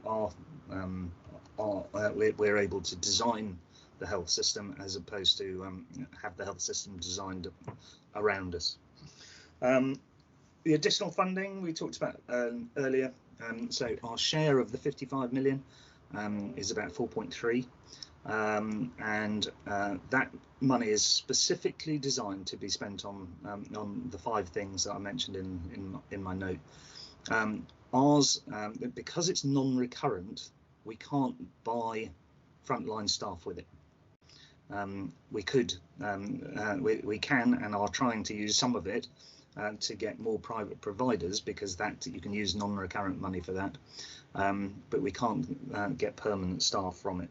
Where we can do is in areas of high rotation. We can, so we are going to use some of it to get more call takers, because those of you who are looking at the call taking numbers, you can see that our performance there would benefit hugely from additional staff, and that's a real worry for me at the moment, the length of time we are taking to answer the phone. So there will be additional call takers that will be paid for by this month, and additional clinicians to sit in the centre, and that will be used to increase our capability to use the short term here and treat, and therefore reduce the number of patients that we need to send an ambulance to. So reducing that effectively reduces the demand on the 999 service, and that's where the money will be spent, as well as increasing, using it to free up some frontline staff, so that they can spend a bit more time on the road. So I think I've said enough. I'll go to questions, and then David will take us through a piece on how we're doing operationally, given the very challenged circumstances we find ourselves. So, thank you, thank you, Philip. Governors, members of the council, any questions? So we've got Nigel and then Colin. Yeah, Nigel. Good morning. Thank you, Chair. Thank you, Chair. I'd like to ask the Chief Exec, as COVID starts to evolve indeed across the country, one starts to hear, and I understand that indeed in CCAM, there have been some of our staff, both frontline and support staff, who have declined to be vaccinated. Is that a matter of concern for you, and how do you think that may affect the Trust's ability to remain resilient and responsive in what are already difficult times? So there are some people who aren't eligible to be vaccinated. They're a much bigger group, so people like the pregnant staff and etc. etc. So there are people who can't be vaccinated, and there are a small number who have declined to be vaccinated, but the number is so small that it won't have a significant effect on us. There is a piece of thinking, of course, that is going on about whether or not it is ethical for a member of the NHS to be going out and treating people when they haven't taken the precaution of vaccinating themselves. And at the moment, the NHS is still coming down on the side of vaccination is a voluntary activity for COVID. And so that would be the only way in which that changed. But I'm pleased to report that the numbers are very small. Thanks, Nigel. Thank you. Important question for public assurance as well. So thank you, Nigel. Colin, I think you're on mute, Colin.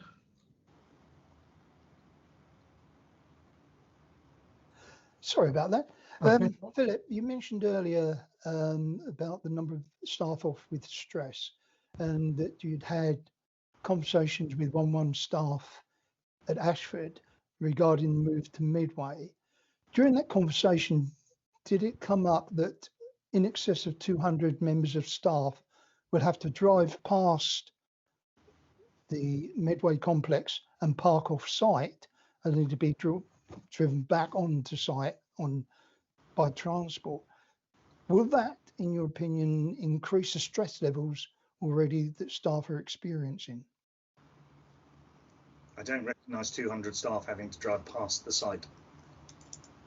Well, that's a number of car parking spaces that my understanding is that the Trust have taken over from Medway Hospital at the dockside area. So one has to assume, and also the figures of 325 members of staff being on site during the weekdays and only in the region of 134, 140 car parking spaces being available.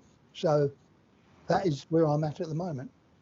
Okay. I think just before you answer, Philip, I mean, obviously these are questions normally directed to non-executive colleagues. This isn't a detailed operational meeting, but perhaps in headline terms, Philip, can we just give some assurance that this matter is being reviewed? Yeah. I think there's other places for us to go into detail about this issue. Yeah, so the programme board that is running the Medway move have been doing modelling and assurance meetings with our staff reps and with the union reps, and yes, staff car parking is a concern. There are more car park spaces at the new station than in the old stations all put together, significantly more. So we are increasing the car parking that is available to our staff rather than decreasing it by the move. So that's point number one.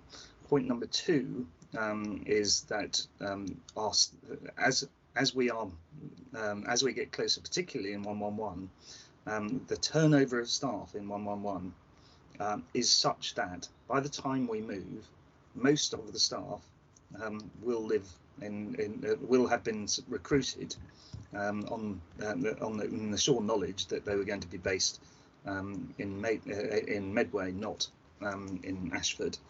There will obviously be some that move from the current staff list, and there are things that we're doing to look after those. But yes, it's an issue that is being discussed, and it's an issue that we will work on. The other thing that we are providing, or we've said we will provide, on top of the car park spaces that are there, is a park and ride, which will operate free for some staff at and we'll run that for the first 3 months that we're using it, to see if there is that requirement.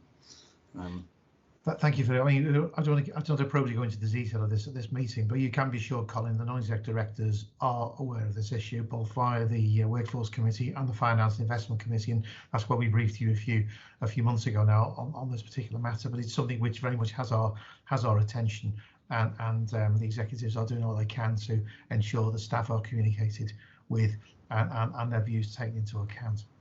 Yeah. Any other questions of the Chief Executive and his report?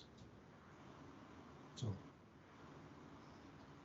okay, thank you for that. Moving on then to important sort of scrutiny item, which is our sort of more deep dive into issues of risk, and I think that this particular item is going to be led by David Hammonds, but Philip will be contributing as well regarding our operational performance in 999 and 111. So David Hammonds, our Chief Operating Officer, The floor is yours. Thank you, Chair. Good afternoon, everybody. It's lovely to be here to present COG today. For those who don't know, I'm David Hammond. I'm the Chief Operating Officer here at CCAM.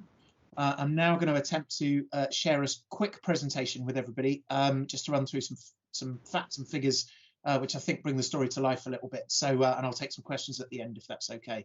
So bear with, hopefully I can make this work. So many presentations open from today. So hopefully you can see a presentation on entitled operating performance. Yes, Chair. Yeah, thank you, Philip. Just need to maximise the slides, David. Yeah, no worries. Just on that one at the moment. There we go. So can you see that as maximised slides now? Yep. Yeah, perfect. Okay. So I'm just going to start off with a quick overview of the year.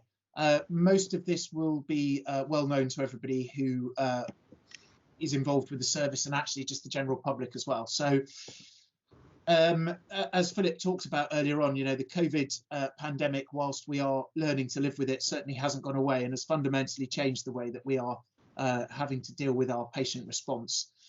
In our 111 service, that's manifesting in significantly increased demand as people prefer to use those virtual services and also are directed by national media to use those virtual services more than going physically to a primary care location or even a hospital. So 111 is seeing huge levels of increased activity and we're having to manage those.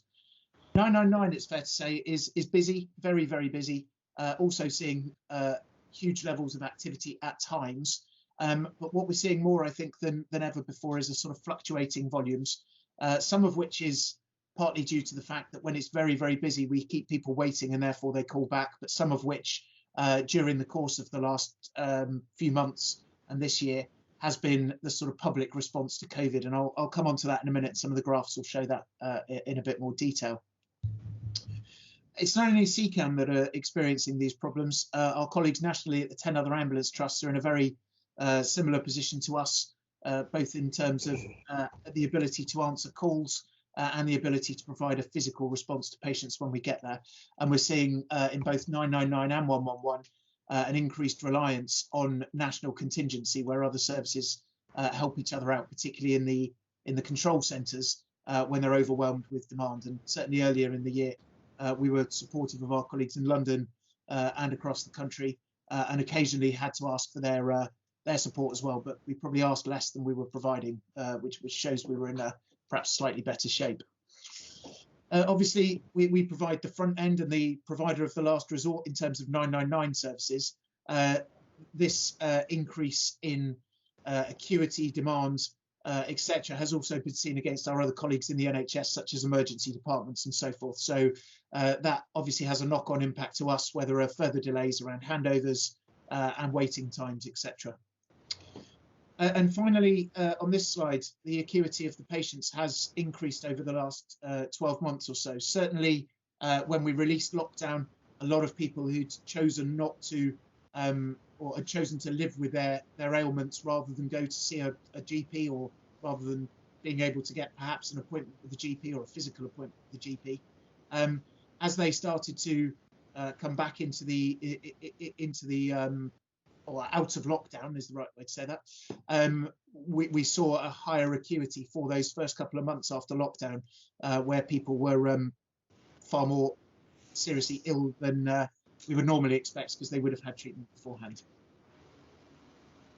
And then, as Philip touched on, and I think the meeting probably covered earlier on before I joined, not only are we seeing fluctuations and variations in the demand that we're receiving, we're also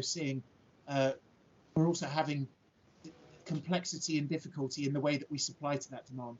So our staff provision across 111 and 999 has been significantly lower than we would have liked at this time of year. We obviously have the impact of the annual leave and the rollover of annual leave as part of the government statute for last year for COVID, for staff who were impacted by COVID and who worked in the NHS. As Philip touched on, we've seen increased levels of sickness, both COVID and non-COVID, with our sickness levels running in double figures rather than single figures, and that's had a massive impact on us. And we've put various mitigations in place, which I'll come on to a bit later. And as Philip said, we've really tried to utilise private ambulance provision and as much additional time and resource from other places that we can in order to manage this. So in terms of the graphs, I don't expect people, I know they're a bit small, but really it's just the colours and the lines which I think are the important bit. So you can see the first graph with green on it on the top left really just shows the volatility and the spikes that we see at certain times. Obviously trying to manage to this much volatility is incredibly difficult, and so we do see poor performance at certain times. You can see our the graph underneath it with the red bars and the blue line going across it. You can see the requirement for hours being the blue line that goes across the middle at around 9,700 on average, and you can see that pretty much for all of the year, other than when we were in lockdown, we are significantly under that for all the reasons that I've just spoken about. And then on the right hand side, you can see the count of incidents that we respond to by their various categories. So you've got 4 graphs. Category 1, which is our most seriously ill patients on the top left. Top right is category 2, and so on. And again, you can see that most of our activity in the higher acuity categories, so C1 and 2, so the 2 graphs on the top of that square, are above the green control line. So at the higher end of our normal operations. And actually you can see in certain cases and in certain months they've over exceeded our expectations of where we were thinking our maximum levels of demand in those incident categories would be. So if I move us on, I've just put here a little snapshot of our performance in August for you against the categories. What you will see there is we are not hitting any of our targets. I'll come on to the national position in this slide deck a little bit later, which hopefully will give you a little bit more assurance that this isn't just CCAM who find ourselves in this position. This is across the national ambulance sector and across the national NHS. The one thing, or the couple of things I would point out on this, obviously, our hear and treat levels at 8.96% are significantly higher than they have been before, and that is as we try and manage as many. We manage the demand as it comes in to ensure that we are giving our finite resources to the most critically ill patients, and those who perhaps don't need an ambulance response. We are trying to make sure that we give an appropriate virtual response, but without having to send a vehicle. The other thing I was just going to point out on this on the left-hand side was the 999 call answer targets, call answer times, which are significantly higher. And what we're finding here is as we are taking longer to get to patients, we have more people calling us back to ask where we are, and therefore that puts far more pressure on the control rooms to keep answering more calls, even though some of them are just estimated time of arrival calls. So again, we're trying to work through that, and I'll come on to that a little bit later on. We are, of course, in REAP 4. So REAP 4, for those who work in a different sector, is the equivalent to OPAL 4.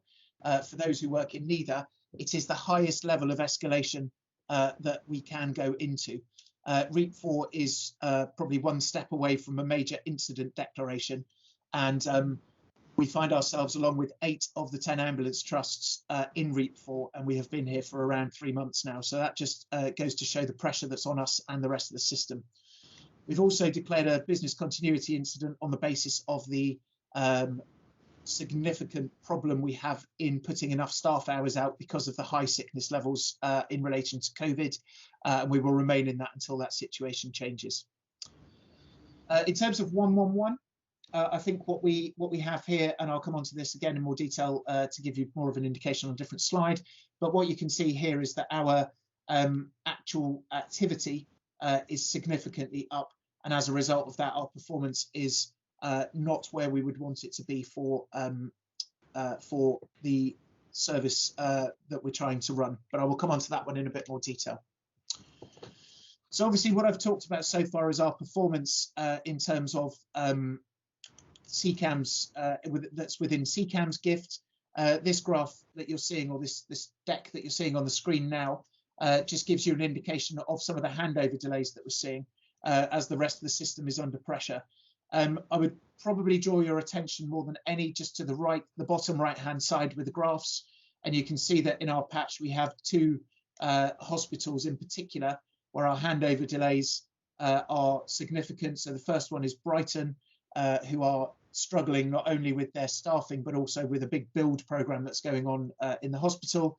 And the other one is Medway, who have had significant issues, as we know and have done for some time. We are working with both regional colleagues and national colleagues on, as well as the local hospitals and the ICSs, on how we reduce the handover times significant. And you can see there's been some good progress. Some of those at the bottom of that chart who I'm not talking about were our outliers not too long ago. So you can see that it can be done, and we'll continue to work with the system on that. Obviously, the key part to this is while an ambulance is stuck at a hospital, we are not giving the right care to our patients in the community, and that is where the biggest risk is. And I think the step change in this is that the system have really started to recognise that and are now working with the hospitals to make sure that the ambulance service is not delayed, so that we can get to the patients in the community who are at risk, rather than just think about the capacity of the ED at that particular time. So just to move on slightly, when we look at our control rooms, and I know Philip has already talked about call handlers and so forth. Again, this graph just really shows, the top left graph just really shows the volatility within the way our activity is presenting itself now. So you can probably for yourselves put in the release of lockdown into that, where we have the big spike, and you can also see that the performance, because of the lockdown itself and the number of calls we were getting, was absolutely spot on as we went through the lockdown periods into last year. So the release of lockdown from June, well, really sort of from June and August onwards is where we've really started to struggle. The graph on the left at the bottom shows you the call answer times, both nationally in red, our CCAM in green, and we've put our two surrounding trusts, or our two neighbouring trusts in SCAS and London on the graph as well. And again, the same sort of time profile is shown on that, and we are seeing above the national average call answer times in the last couple of months. We are above SCAS in our call answer time, but below London. So we're all broadly in the same, having the same issues, but again, it's something that's in focus at the moment. And then on the right-hand side, you can just see, and I think it's a good illustration, the purple line is the 2009 activity, and you can see that's relatively flat, albeit it has sort of ups and downs, but it's relatively flat. You can see the huge volatility in the activity for this year, and how much higher than last year we are with the orange line and the gap between the orange and the purple line in July as a good illustration. I'll quickly go through this slide, but it's really important, and it just illustrates the hear and treat issue that I was talking about. So you can see our target for hear and treat is around 10%. We haven't got very close to that, or we weren't getting too close to that, but you can see we've really made an effort to try and do as much hear and treat as we can. We're also included in a national pilot for some validation, which allowed us to increase the hear and treat, and we'll continue to work on this. The more hear and treat we can do, the more accurate we can be with when we do send a response physically to a patient, and make sure that we get the right resource to the right patient as quickly as we can. So just to wrap up on the 999 service, these are our national, this is where we sit nationally against the other services. It's really important, I think, to understand how much activity or how many patients are within each category as well. So what I've put up on the screen at the moment is our Cat 1 response time. So you can see that in the mean element, we're about middle of the pack on that one. Cat 1 activity accounts for about 9% of our activity. This is the most seriously ill patients that we deal with, that we must get to as quickly as possible in order to ensure that we give them the best chance of survival as possible. And you can see we are working incredibly hard to make sure that we get there as quickly as we can. Category 2 performance. So category 2 is our biggest category. It contains 65% of our activity. And you can see, whilst we're not hitting the targets, we were third nationally in the month of July, and above the England mean, significantly above the England mean in those categories. Category 2 is broad and can be anything from life-threatening to less serious. within that, and as I say, at 65% of our total activity, this is one of the key metrics that we want to try and be as high on these charts as possible for. Category 3, not doing so well at that. That's about 26% of our activity. And in all honesty, well, when we get to the category 3 response, this is where our response, this is where our assets run out, and this is where the longer delays occur, because we prioritize category 1 and 2, which is absolutely the right thing to do.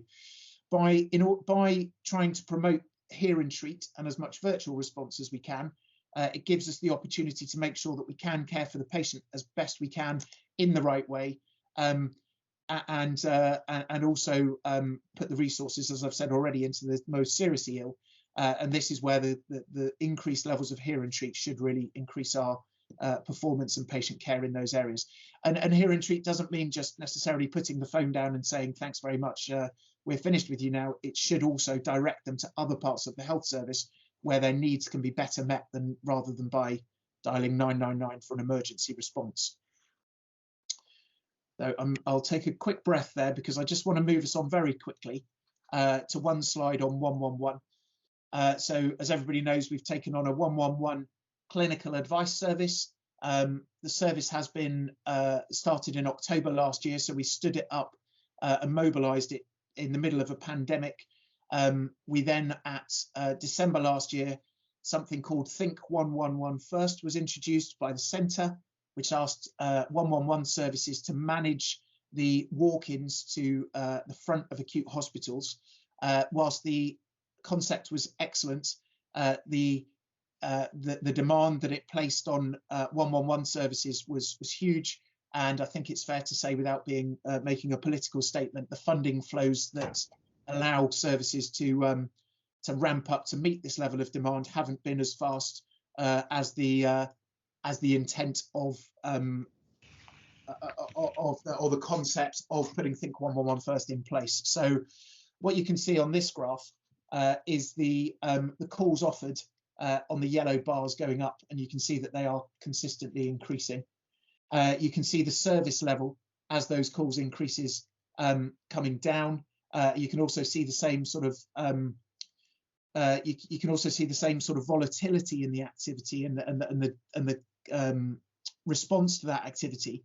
But 111 hasn't experienced as many peaks and troughs as the 999 service, because it has always been there as the constant throughout this, and has actually been the go-to for lots of patients within the system. The volatility in terms of the service level is far more around our internal ability to respond to it with staff sickness, etc., as we've already discussed. So if I move us on quickly to the actions that we have taken during this year to respond to this. I've already spoken about REAP4 and the BCI.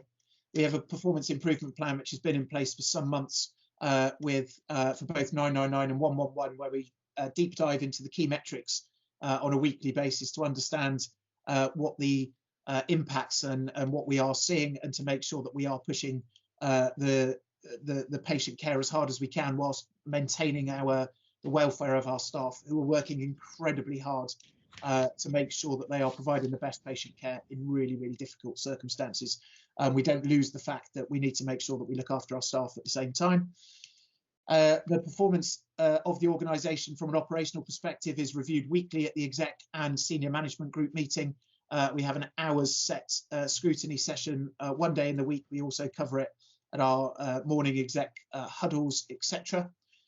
As Philip's already said, we've established the performance cell, which allows us to manage and understand our demand and supply in a much more refined and sophisticated way than we have done in the past. We've created recently a new performance committee. Forgive me if that's already been talked about here, but that sits as part of one of the subcommittees of the board now, just purely to look at performance both now and strategically, and make sure that we're best placed going forward.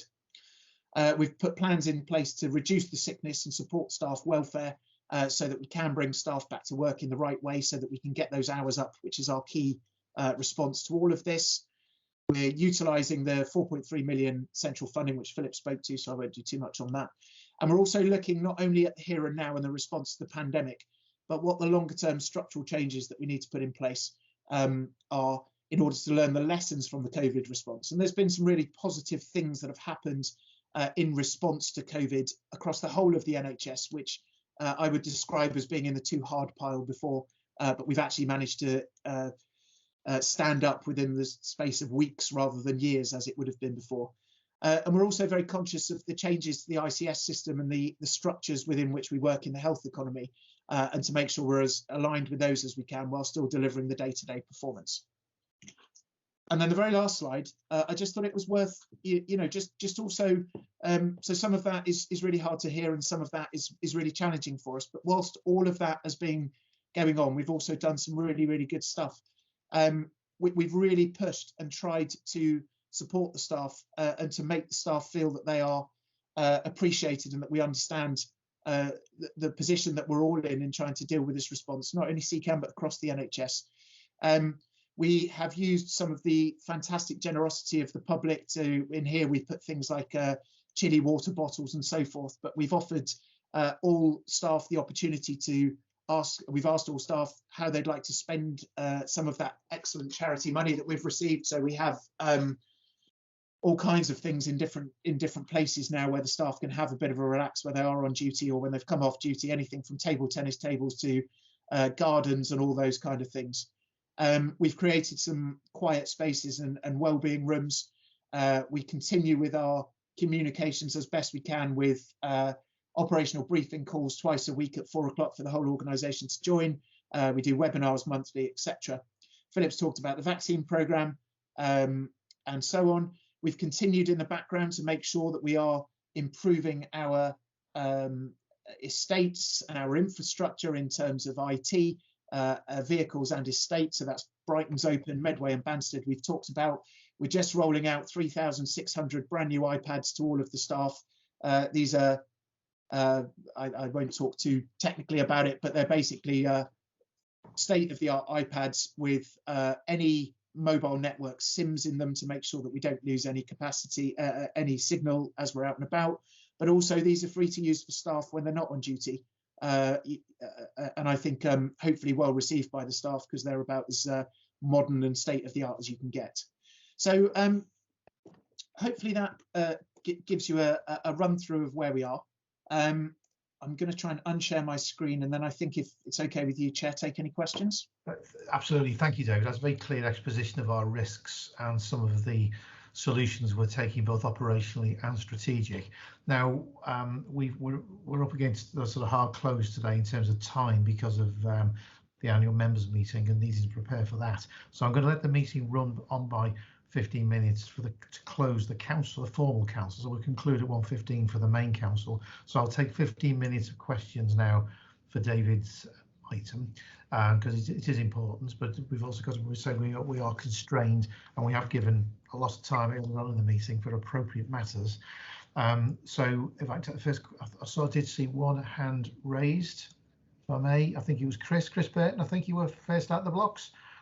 Yeah, thank you very much for that. It's a really informative discussion on that, David. Some very good information in there. I noticed on your information you said with regard to the 8 out of 10 not doing particularly well in terms of ambulance trusts. So there are 2 ambulance trusts within that group that are not in REAP 4. So what we need to do is, are we looking at those? Are we investigating those to see what they're doing well? Yeah, absolutely. I mean, Chris, I have to say, I don't know why they're not in REAP 4. I do know that a couple of trusts moved back into REAP 3, as we have considered, and then moved straight back into REAP 4. So it's a good point. I don't know exactly what they're doing. I know they're linking with our EPRR team, but I will take that away and see if there is anything more to learn than we're doing already. We are linked in very well nationally through EPRR is Emergency Planning, Resilience and Response. So we're linked in nationally with all of those teams. So if there are any lessons to learn, we're certainly not missing out on them, I think. So thank you. Just wanted to make on just Philip, is there anything from your national discussions you've picked up on? No, we have had 9 out of 10 for most of the time this summer on REAP 4. One's just slipped back down to 3. But we've had national engagement with all sorts of ideas about how we could make things better, and the sort of things that can, and that's where the extra money came from. But the sort of other activity that the national team are focusing on is trying to reduce in places like the West Midlands and the Northwest, the really significant levels of hospital handover delay that they get, which make ours look even insignificant. But there are. No one can find a golden bullet. It's everybody has the same problem. It's staff availability. West Midlands, who are the only one that hasn't been in REAP 4, started with a much higher level per patient of staffing, and so that they have not had quite such a significant fall. Yeah, Chris, if I may, I think you make a really good point though, Chris. And I think I was at a board meeting we had last week. We have challenged the executive around this resource escalation action plan sort of levels, because they are very constraining. Now they're done for good operational reasons, but they are very all-consuming. You know, there are many measures within REAP 4 which eventually can paralyse some parts of the organisation because we're so focused on operational delivery. And I think that, you know, we've got to look, as a board, we are challenging the executive. Can we look at this in some ways so we can focus on some very important matters which possibly are not getting the attention they deserve at the moment? But that being said, our staff are working at the edge. You know, the pressure they're under is significant, and I think, you know, we are walking a very fine line here between support to make sure we support them. So anything else, Chris, you wanted to raise? Yeah, I just basically, again, South Central, according to the Cat 2 and 3 response times, according to your graph, are consistently higher in Cat 3 and Cat 2 and Cat 3, consistently higher in both than CCAM. And again, can we investigate why this is the case? What are they doing better? I mean, Philip knows personally about some of that information, so I'd welcome some more information on that. And the other thing was, in terms of annual leave, you're using it as an excuse for poor ambulance provision. I don't accept that. I don't accept that you should be using annual leave as an excuse for poor ambulance provision. Yeah. David, do you want to deal with the first point regarding looking over the garden fence at our neighbours? Because I think we have been, haven't we? Yeah, no. So I think it's. I mean, I think it's fair. You know, West Midlands, South Central, generally are the trusts who have fared best with this. I think there's lots of reasons behind it, Chris. But you know, we're looking at what we can learn from them. One of the things that we did learn from them very quickly when we put in the performance cell, they've had a performance cell type approach for about 5 years. So their ability to respond to volatility in demand and supply, so demand from the public and supply of hours, is far greater than ours ever was. Now, the reality is, and they've been very helpful to us, we can probably cut the 5 years they've taken to refine their model. We can probably cut about 4 years off our refinement because we're just borrowing theirs. So, you know, so we are working with them in those kind of things, but we are all very different in the services. And I think the service provision is very different as well. You know, the service models that ambulance services use is not uniform across countries, as you will know. So, you know, West Midlands will probably do far more conveyance response, for example, but then they have far more handover delays to deal with. But as Philip said, they've got more staff in the first place, so that their performance looks different, but for a whole myriad of reasons. Thank you. But we are looking, though. The important thing is that we are seeking to find alternative ways of doing things. Do you want to pick up the second point that Chris made? Yeah. Sorry, David. Just to clarify, so I wasn't using annual leave as a sort of an excuse as such. It's really a statement of fact that we have far more annual leave in the system to use now because of the way that it was rolled over the previous years. So historically, we're only allowed people to take over 5 years. This year they can take up to 5 years, 5 days, excuse me. That'd be nice. This time they were allowed to take over 20 days. And we're trying to be pragmatic in the sense of using that so that we don't carry the problem over years and years, at the same time acknowledging that staff need a break because they didn't take a lot of annual leave last year. So it's that fine balance between maxing out annual leave to still be safe, and looking after the staff welfare and the patient welfare. So it's a fine balance, not an excuse, just a really statement of fact in that sense. So hopefully I got your point with that, Chris, hopefully. So you're accepting poor performance in relation to the annual leave. I can understand that. Thank you. But we note that, Chris, and there may well need to be some further explanation of that, I think, in discussions with staff colleagues, because we've got to get the right balance here with staff welfare and service provision. So you raise a very fair point. Can I take questions from Brian Chester, then Harvey Nash? Thank you, Chair. David, just for clarity, I was speaking as an Upper West public governor covering Surrey. The 111 figures you talk about don't include services for Surrey, which are not provided by CCAM. And I guess the question on the back of that is that, does that impact on our own efficiency in terms of the fact that our 111 or 999 services are well integrated in Kent and Sussex now, and how does it impact on patient care in Surrey? Yeah. Thanks, Brian, and afternoon. Nice to see you again. I think, yeah, so we provide 111 CAS services for Sussex and Kent. Surrey's 111 CAS is provided by PPG, who most people would know as Care UK. They changed their name. I think, to your point, yes, it absolutely does impact our ability to use our economy of scale and scope to some degree in providing that service in a uniform way across the region. And I think the integration that we have between 9s and 1s is only of benefit for the patients. And obviously we don't have that chunk of integration in Surrey. So yes, I think it does impact. In terms of the service that they provide at PPG, I'm going to sort of take the Fifth Amendment on that and say that's one for the commissioners to answer for you. We don't really see any major implications of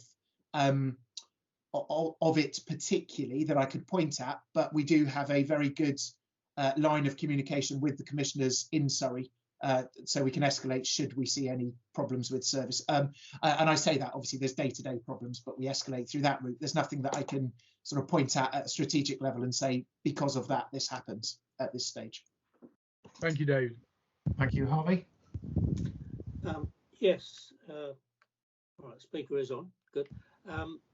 Back in July, the board meeting, it was announced that we had sought military aid to the civil authority.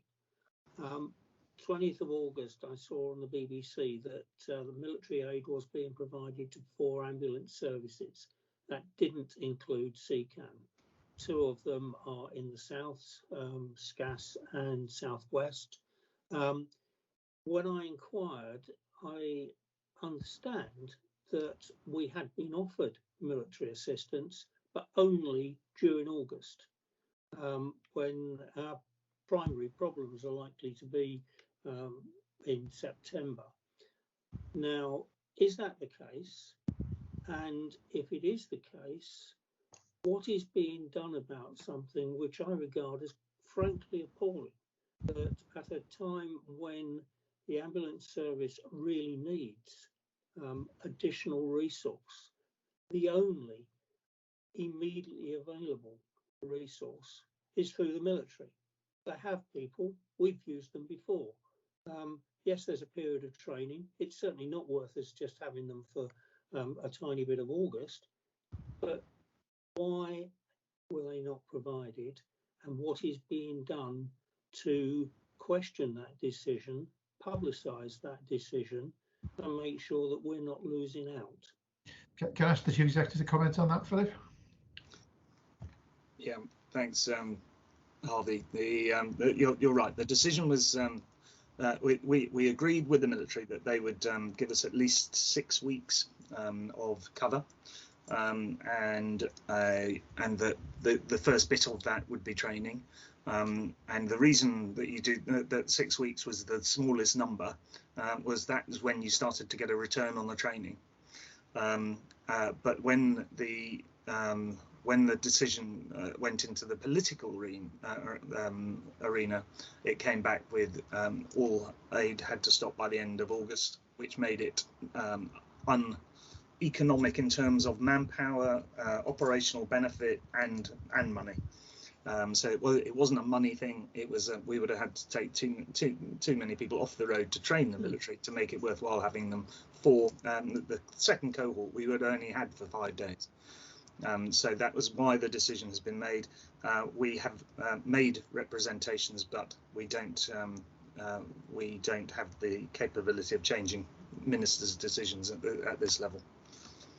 To what extent, though, this seems to be something which is being conducted behind closed doors rather than out in the public arena? And don't the public have a right to know that part of the problem of ambulances taking a long time is that they're not getting the support which, certainly from what you've said, we were initially promised and certainly should be forthcoming from a government. And I think particularly, of course, the government is sort of just brought a large number of troops back from Afghanistan, so I don't think we're actually short of people. It's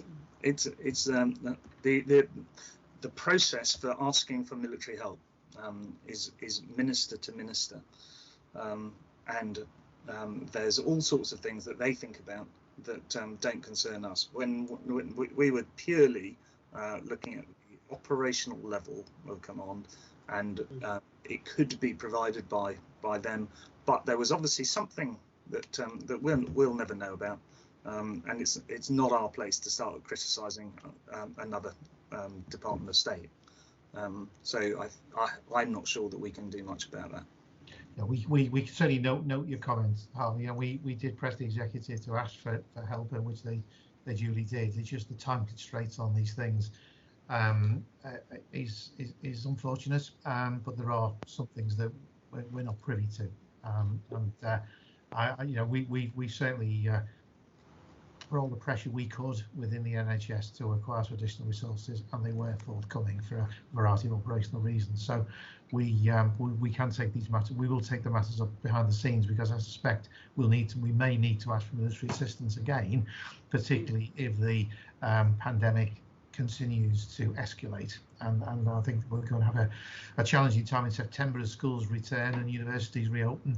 Then I think we'll have to take stock again, as Philip was saying, whether there's another wave due. And then I think we will again reopen the issue. Just a question then: do we know then that the provision to Southwest and to SCAS, they were similarly constrained, that it was just for short periods, or are they getting assistance into September? Do we know that? Yes. Yeah, we do. It was across the piece. It was allowed until the end of the month. Right. Okay. Yeah, and you'll see within the Southwest remain below us in the performance tables, in spite of military assistance. Yeah. So I think it's just worth noting that as well. Yeah. Yeah. I've got one final question from or a comment from Chris Gons, who's our associate non-executive director, who joined the board in the last 6 months or so. Chris, good morning. Good afternoon, rather. Good afternoon, Chair. Thank you very much, Chair. It's just a very quick question, David, and thank you also for your presentation. I was looking at the abandonment rates. Now, could you just give us an idea? You looked in August, it was 15.5%. And is that reflective of the past 6 months? And I don't know what actions you are taking to address that. This is the call abandonment rate. Yeah, thank you. Thanks, Chris. Were you looking at the 111 abandonment rate in the? Yeah, that's correct. 15.52. Yeah, I mean it's reflective, I guess. It follows the volatility, because people abandon the calls when they take too long to be answered, which is reflective of either excess demand or a lack of supply to answer the calls quickly enough, depending which one it is. And I suspect there's a lot of time where it's both. So it does go up and down, but it's not. It's probably about right. And I think when we compare ourselves nationally in 111, and I don't have the figures presented to us in the same way nationally as we do for the other services, because 111 is a commercially let service, so there's more I think there's more problems about how much they're allowed to share and so forth. So it's not as easy to do the comparisons, but we do pretty okay nationally for most of the metrics in this. I think the other things to consider with 111 as well is we are about, so our original contract was about 1 million calls a year. We're somewhere at the moment up around 1.6. You know, so that just gives you an idea of, and obviously that's flatlined. You put some volatility into that, and that's how difficult it is in the service at the moment. So 15% abandonment rate, whilst we shouldn't accept it, you know, at times it's worse than that. At times it might be a little bit better, but we should, you know, we just need to keep working on it and get it down to as low as we can. But with support of the system, to acknowledge that increase in calls that we are taking and helping other areas in the health economy through 111. Thank you. I think that I'll just, Jeff is one of our governors. I will take one final question, but briefly, Jeff. Jeff Kempster. Yeah, very brief one really. It's regarding the question regarding the military support and such like. Way back at the beginning of the COVID pandemic, a large number of CFRs were assessed to be C1 drivers for DCAs, but since that point in time, they've never actually been used, and I'm wondering why the trust has not called upon them for assistance. Can we give a response to that? CFR's community first responder, C1 is category 1 driving licenses. I'll have to take that one away and come back to you, Jeff. I'm sorry, I don't know the detail behind that. I'll have to go and have a chat with the volunteer services team. Okay, well, can we get an answer back to Jeff? And I think that's good. I think that's an important presentational point, I think, with our volunteer staff, because I know a number of people were anxious to provide more help and felt frustrated they couldn't do so. So can we make sure we're clear on the answer with that and make sure colleagues know, because we don't want anyone to feel undervalued. Of course. Okay, thank you. So in summary, I think, David, that's a very comprehensive report. Thank you. I think with clarity. I think what we're hearing is excess demand against resources available. Staff working over and above the call of duty to maintain that demand, although that does leave us with some performance challenges as a result. From a board perspective, a non-executive performance, accepting all of that, and absolutely with full support of our staff, we are though continue to challenge constructively and work with the executive to say, what can we do long term, in the medium to long term? As you've heard my colleagues summarise, Howard gave a very good summary earlier on regarding our performance challenges, what we're doing. So clearly a clear focus is going to be over the next few months and to the end of the financial year is how can we begin to take a strategic look at how we're performing, how can we organise ourselves differently, and David is leading some work of that. We give you some early insight into that, but that is going to be a feature of our work programme over the next 18 months to the next 2 to 3 years. In fact, it really is fundamental. We've got to get to the heart of this, but in the meantime, as we said at the board the meeting, we had our last public board meeting, we cannot ask our staff to do any more or executives to work any harder than they currently are. We have to find a way though, can we work more efficiently and effectively in a different way? And that's the challenge for CCAMP. So I think just to summarise that, say Dave, very good presentation, and I hope the council members can take some assurance that it's got everyone's attention. So thank you to you and Philip for that presentation. So let's quickly move on to final items. We need to clearly take some questions from our public members, some of whom are on the. Before I take questions, is there any other items of urgent business? Sorry, I got all carried away there. Any items of urgent business? Okay, thank you. Let's move on. Questions from the public. Are there any questions from the public who are gathered on this call? Is there any questions you wish to ask of the meeting, of the business we've transacted? Anything to do with the business that we have just discussed? This is a meeting in public, not a public meeting. So is there anything to do with the business of what we've discussed today? Is there anything you wish to raise a question on at all? I think I can see a question from, is it Lisa? Lisa James? Hi there. Hello. Hi, Lisa. Hello. My name's Lisa and I work in the legal team at CCAM. I've got a couple of questions. I'll be quick. My first one is around well-being. and I think we've got a wonderful responsive wellbeing hub.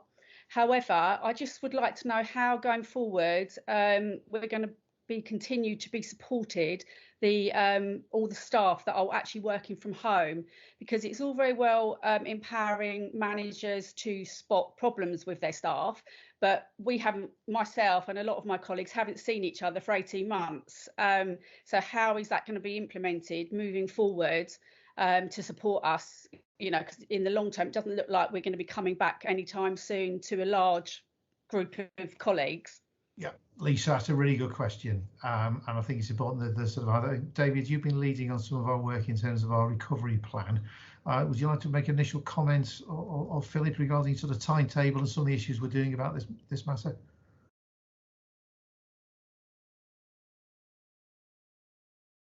you still online, Philip? There we go. Yeah, David. Sorry, I was trying to get off mute.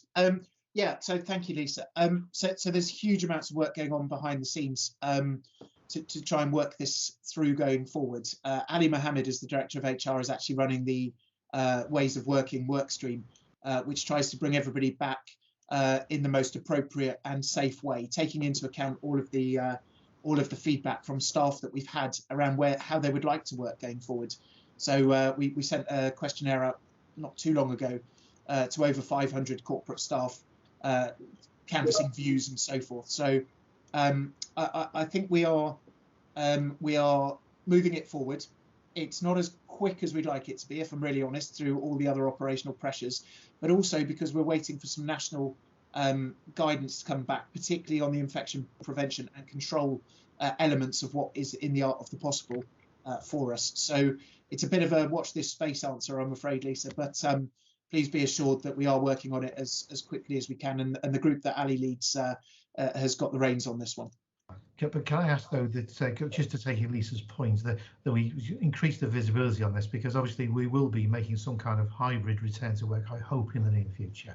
And I do think it's important we start to get a timetable around this. But I think for other colleagues, I'm currently in the Trust HQ, where normally outside of the office would be a range of our management and administrative support staff. Much of the space has been taken over for operational reasons, for social distancing reasons.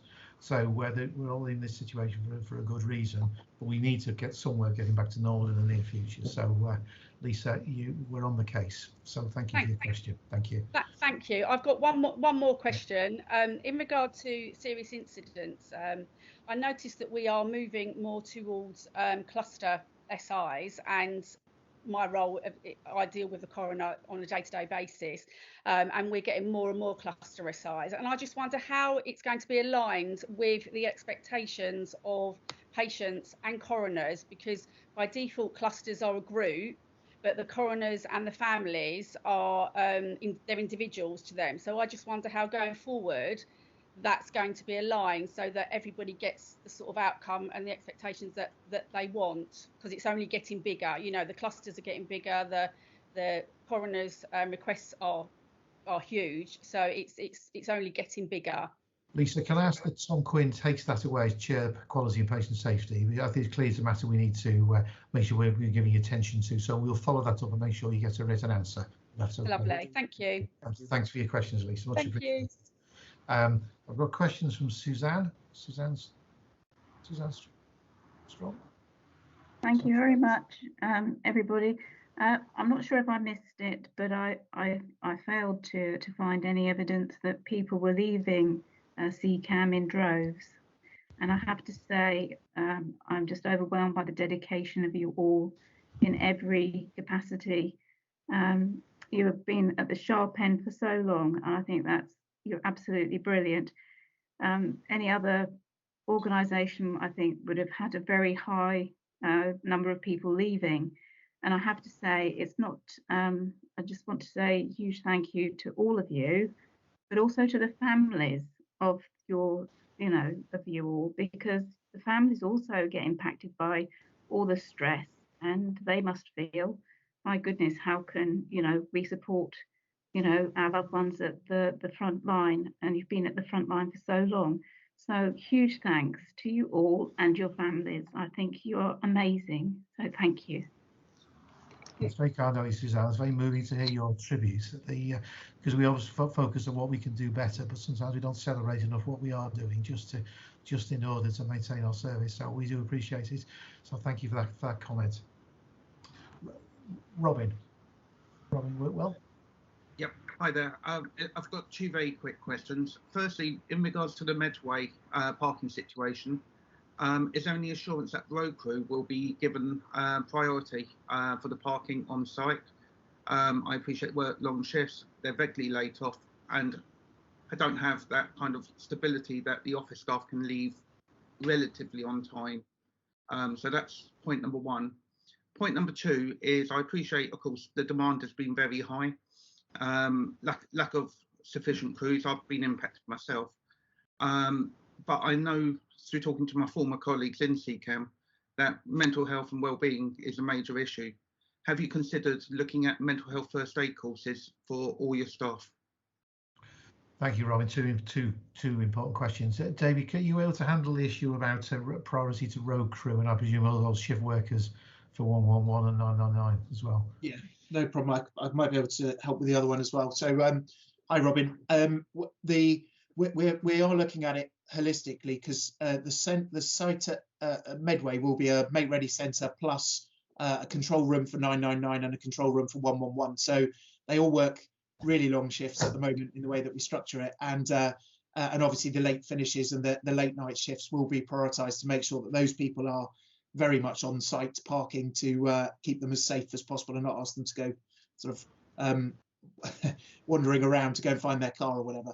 I think we've got the operational management on all elements working with the staff. We've got about 1,500 consultations that we are doing with staff on all of these issues, and we'll continue to do that to make sure that we can get the right result for all of the staff. But I hear loud and clear what you're saying, and it is a concern of both road staff and AOC staff around prioritisation of parking, and we're going to do our very best to make sure that everybody has sufficient parking to meet their needs. I think the park and ride stuff, there are lots and lots of contingencies that we are looking at, but they are contingencies and they are options, not definites yet. So I think the process hopefully will pick up all of these questions and we'll come out with an answer that is acceptable as a minimum to as many people as possible.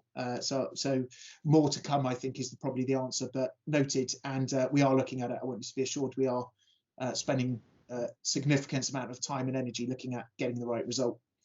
On the mental health stuff, there is some central funding available for ambulance services, particularly in mental health. And I know that Gary Ebsworth-Davis, who's our consultant mental health nurse, is working with the system around things exactly like mental health training and other things, both to look for our patients' benefit, but also for our staff welfare benefits. So again, that is in process.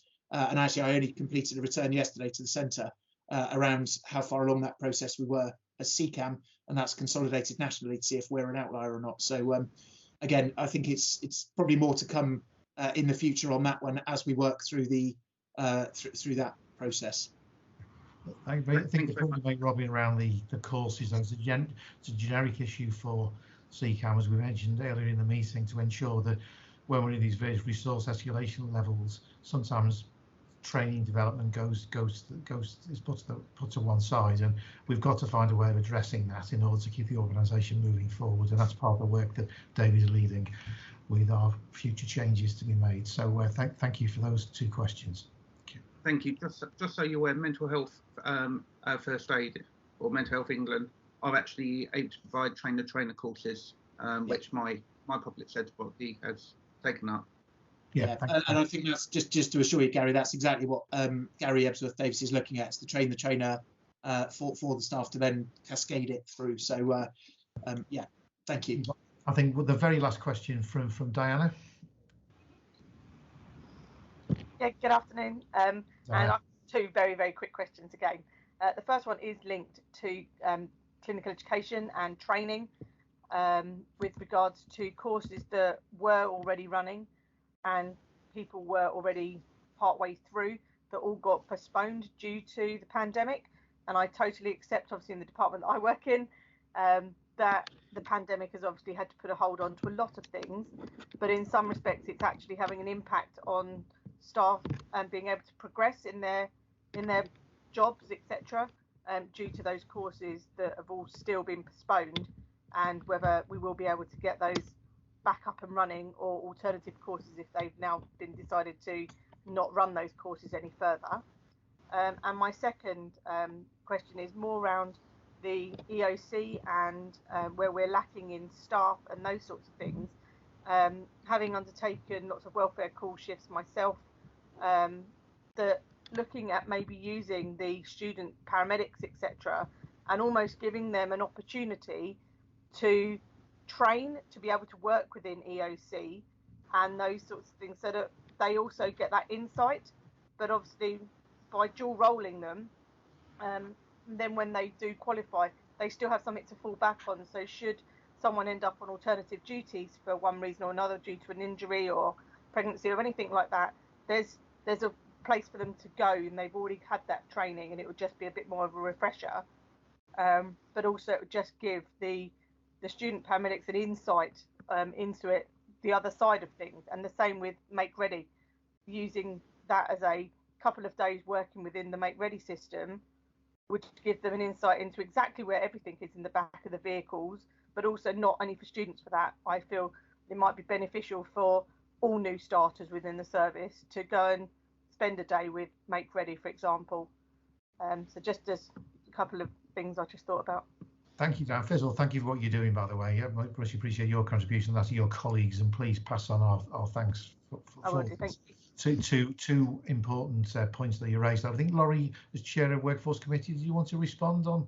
I was just going to say, I'm not so much on the second point, Diana, but on the first point, that is very much the focus of the kind of conversation that Tom and I are going to have with the ClinEd team, this balance between satisfying operational pressures on the one hand and the negative consequences of not carrying forward training and education programs on the other. So it's on the agenda for the next WWC. We'll have met with the ClinEd team before that, so we should have something for you by the time the WWC is met. On the second question, I'm afraid I'm not well versed. Yeah, on the second one, thank you for the idea. Thank you for the ideas. We'll look at it. There's obviously restrictions about Pathways license. Once you've trained it, you've got to answer so many calls, otherwise you lose your license and you have to start again. So which means that students aren't necessarily suited to that, because they have to spend their student hours largely on the road in order to get the qualification. But thanks for the ideas. Thank you. Thank you.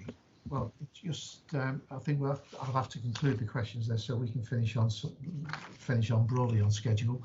Can we just move on then, just quite now to sort of areas to highlight to non-exec colleagues, and in terms of the sort of themes that I'm picking up from today's meeting, and Isabel will confirm or deny my overall summary, but what I'm really picking up is issues around, we had a really good in-depth discussion around performance, and I think we've noted the challenges to our current performance, but the need to improve into the future, irrespective of the COVID pandemic and the current demand.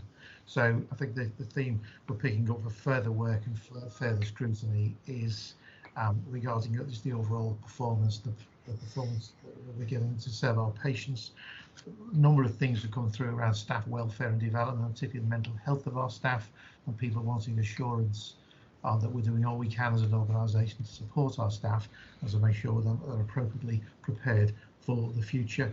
And I think there's a number of other themes coming through, which is really 18 months of pandemic and the cumulative effect on us all, really, and we're on the way the organisation works. Some are working from remotely. These meetings are held remotely. We're losing personal contact. We're not quite perhaps communicating as well as we might in these circumstances because of those pressures. But also we have to recognise that a large number of our staff are working in isolation, and we've got to find ways of making sure that we assimilate our team back into the family, as it were, from the point of view of physically in the building. And we need to, and I think there's, a timetable of some form of occupation subject to health and safety is certainly something which is of importance. And we've also noted the financial situation, while broadly stable, as Howard has expertly put it, we do have a number of risks for the future which is linked to the country's, the UK's economic situation, not necessarily CCAM mismanagement, but nevertheless as something with us are seeing financial risks ahead. I think we all need to be aware of. So Isabel, is there any other items the meeting needs to be aware of that I've missed? I think the only other theme that was coming through was around the balance between staff training and delivering patient care and when we restart. Yeah, I think absolutely big focus today on matters to do with our staff, their current management and their future workforce planning. So that certainly is a big theme that's come through. So thank you for that. So colleagues, can we bring the meeting to a close? In terms of meeting effectiveness, I'm sorry about timekeeping, but we did have some very detailed presentations, and I think it's really important. So if you have any other comments, please submit to me in writing if you don't want to tell me in person, but we'll keep it. We always welcome feedback. And thank you all indeed for your contributions, and members of the public and our staff who've sat through this very long meeting, but appropriate meeting given the importance of the subject we are discussing. So thank you all. Enjoy your brief lunch, and we rejoin again for the annual members meeting, which is the highlight of our organisational year. That is this afternoon. And perhaps one very final comment, very remiss of me, but I should have said, Isabel Allen, as was said in the meeting, is leaving the trust at the end of November, towards the end of November. But that means Isabel will not be at the next Council of Governors meeting. And Isabel, on behalf of the council, on behalf of all of us, thank you for what you have done to keep the council well managed. It's been an absolute delight to be chair of it with your detailed briefing notes. Life will not be the same for me thereafter. After this, I know, but I know all of us join you, wish you all the very best. We're delighted for your success. You're going on to a place where you can influence NHS policy, and it's thank you to the work you've done in CCAM with our governors that actually has brought you to the attention of NHS providers. So there's an irony. We do get noticed for the right reasons. So we wish you the very, very best, and I'm very grateful for all you've done. And there's a virtual round of applause as well. For Here.